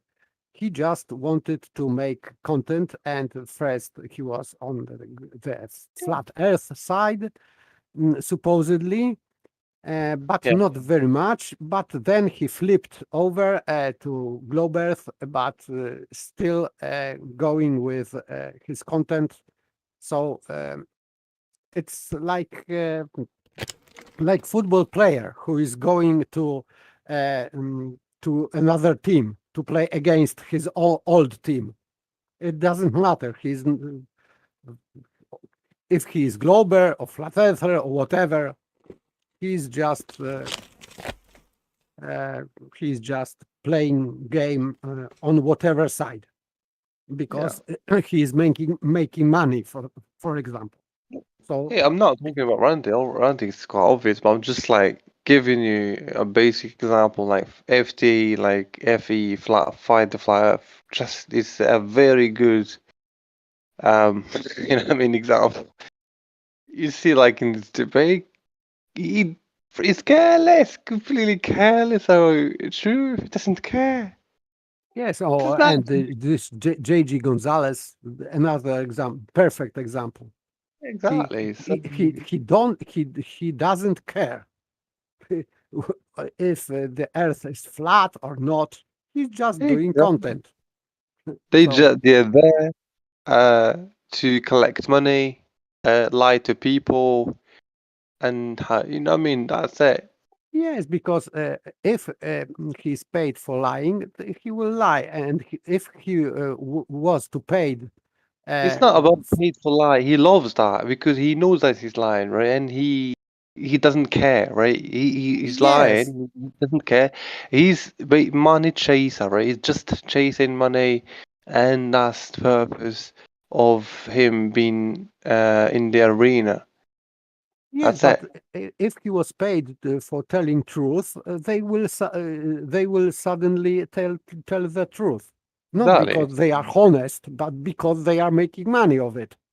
So if, for example, for a short period of time, it is more profitable to say See truth, the they people, will yeah. say truth. Yes. See all these people, yeah. See if you bring them to a trial, yeah, just to put them and bring a gun and point it to their head, they're all gonna concede that the Earth is not a globe. It's like So, but it's like I'm it's not crazy. talking about that kind of people. I'm talking about sophist who is trying to really who likes sophistry for sophistry, and he is not making money from that. So Yeah, yeah. this is different kind of person. This is, I would say, ideological kind of person. Possessed. Yes, they are ideologically possessed. Yeah, that's. So I agree. they are trying. They are not doing this for money. They are trying to keep their superiority on pedestal. Mm. Because I agree. I agree with that. people I like agree. us are trying to bring them back to normal level, to Earth, but they don't want to get off from this pedestal. They built basically- themselves this pedestal, and they want to stay there forever. So basically, this type of individual live in at the back of their heads. That's just live in their abstract ideas and Yes, concepts. yes. So it is leading to solipsism. So Yeah, and yeah. narcissism, solipsism, that kind of personality that I am, and I am projecting everything.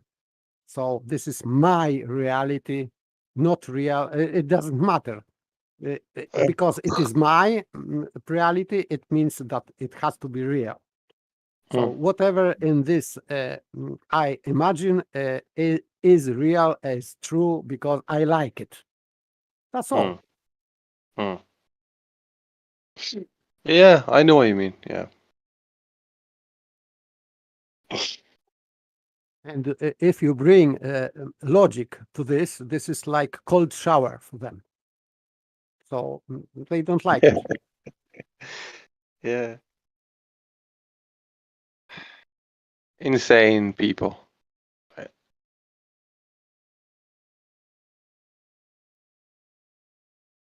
Okay, I have to go to bed. Drop off. Thank you very much. Okay. Good night. Paper. Take care. Good night, mate. Yeah. Cheers for popping in there, Paper. Thank you very much. Some wise words tonight. I always like these ones. Has been a good night tonight. We're starting to get into the depths of what's going on here now. If you watch that video, I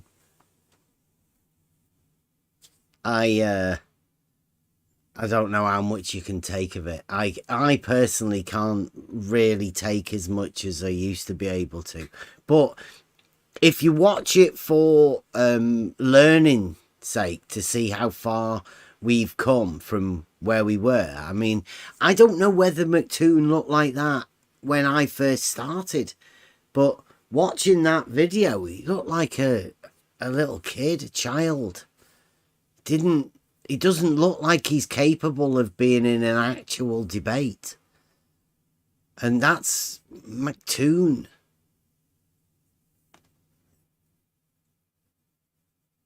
You mean like his debate with Hadahama and DP, right? Yeah.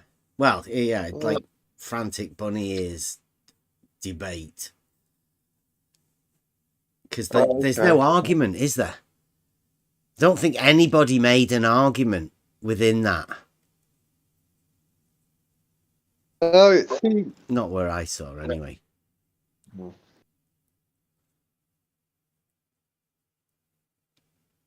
See, like, I talked to a couple of flat earthers today in 24/7 about DP's debate, right, against McToon, and they're all sort of like, they were almost shocked. It's not, they were appreciative about what DP has done. He's joined Flat Team, hasn't he? Exactly, that's what I'm telling you. I'm talking from flat earth perspective, right? And all they know, they say, "Oh, these guy, we never talked to him, we never met him, right?" And he knows his stuff well enough, and that was their conclusion.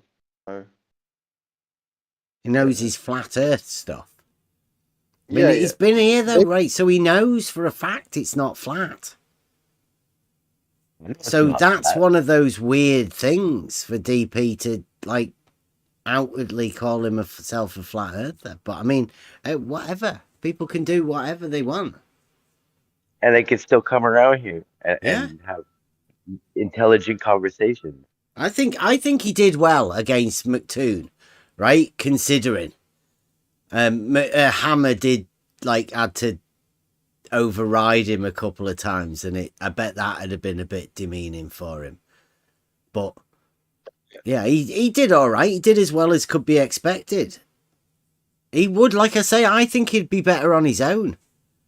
That's what I'm telling you, Yeah. because that's flat Earth's conclusion that I spoke to in 24/7 today, and they always still say, the guy he knows really, really well what he's talking about. So talking about DP, right? Well, he has. He's heard them all. He's heard all of the arguments. Well, all of the non-arguments that the globe have. He won't be able to use any of them. That's the problem. Yeah. He won't be allowed to. He'll have to go and play in the other areas. And he'll have to deal with childish people like McToon. Giggling like a little schoolgirl.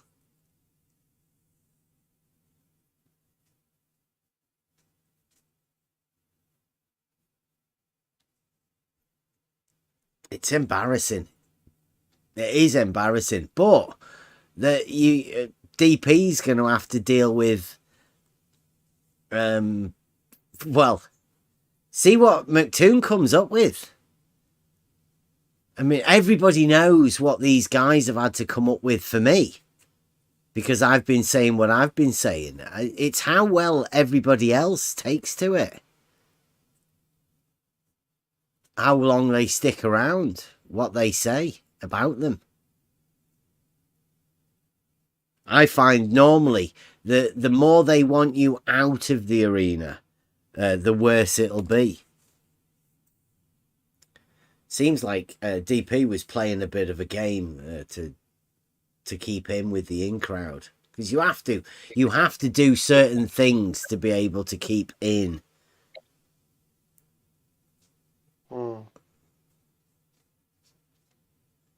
Yeah.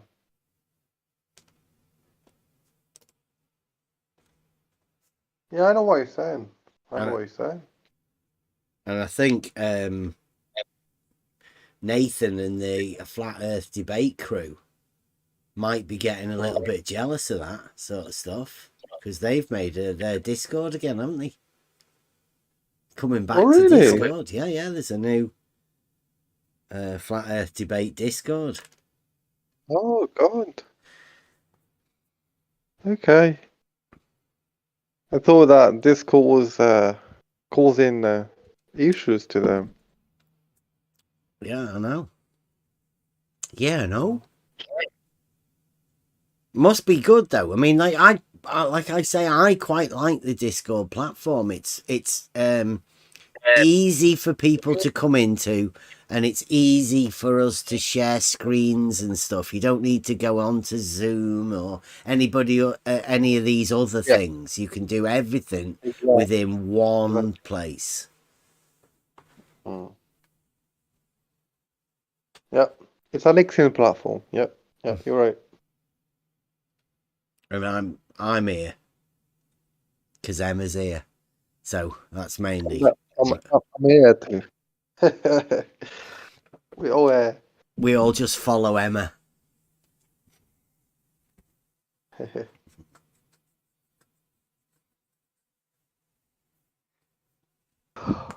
Yeah. All right, I gotta get out of here, guys. Another great show. Yeah. Thank you very much. Thanks, Rob. All right, Rob. See you later. Yeah, mate. Right. I think we're gonna end it here soon. Anyway, tonight again. It's been about the same sort of time that we did last night. That's good. Tomorrow night, it might be a little bit late. My son's got an award evening for his school finishing that he did last year, so it might be a little bit late. I don't know how much later. That'll depend on how long the award evening goes. So Thanks for watching. I've got 2 conflicting truths from Buster for finishing, shining out on. So, okay. Thank you very much. Anybody got anything you want to say? Final words? Great show. Yeah, it's been a great night. Sweet. What can I say? Okay. I'll sign it off here. A little bit late tomorrow, 9. I don't know, 9:30. But I will be back tomorrow. Probably a bit of a shorter show. Thanks for coming. Thanks for watching. And come and join us tomorrow. I haven't got a clue what we'll be doing. See you later. Let's give it a go.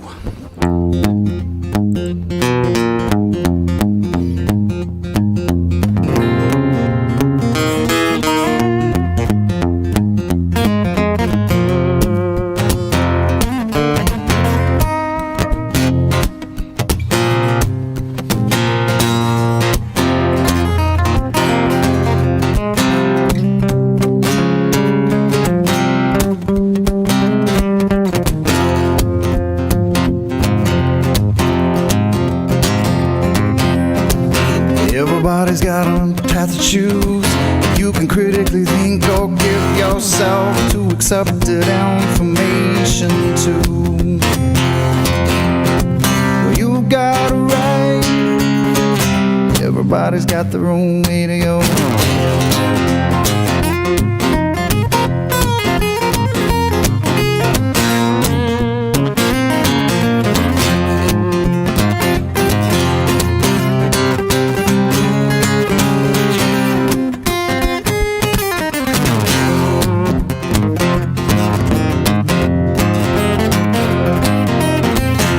Fast to what you know. Don't let their opinions throw you off. You got to stay the course you're on. You got it right. Everybody's got their own way to go.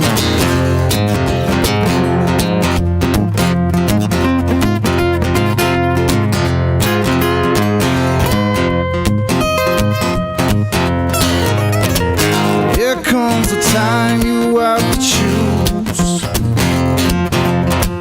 You can't hold two conflicting truths. Eliminate the wrong path to take. You'll find the answers that you need.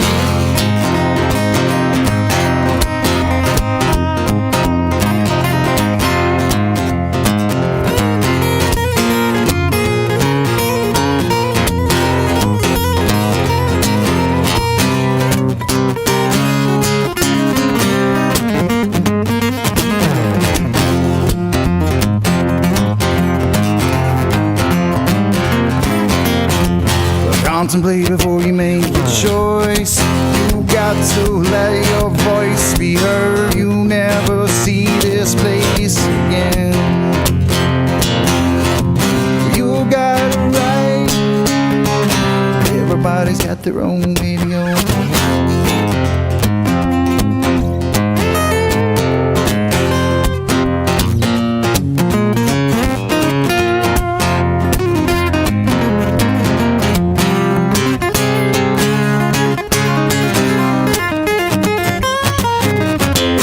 There comes a time you have to choose. You can't hold two conflicting truths. Eliminate the wrong path to take. You'll find the answers that you need.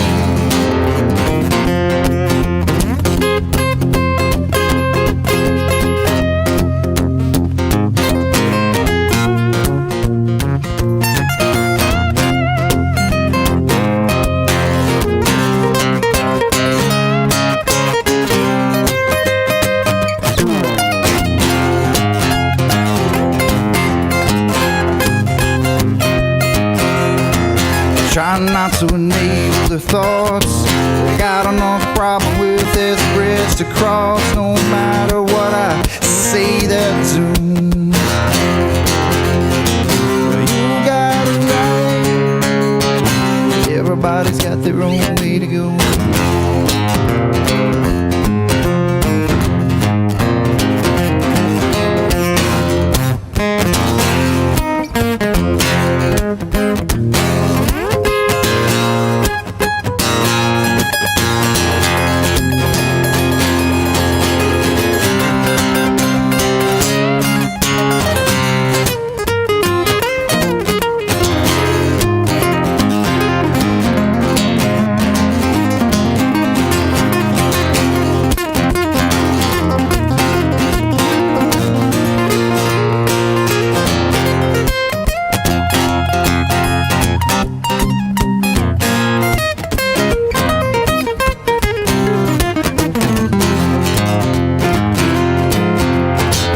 There comes a time you have to choose.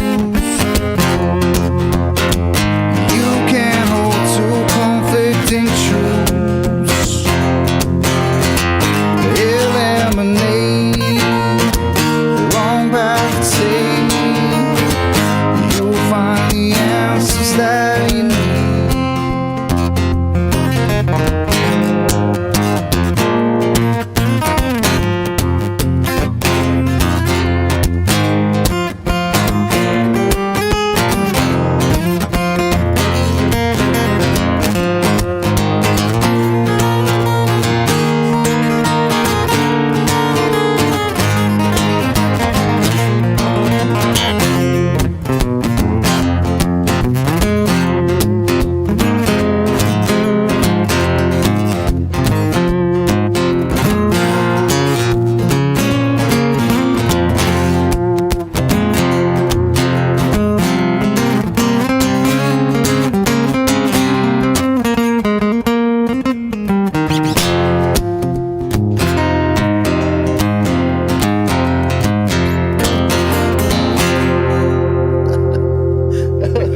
That was good.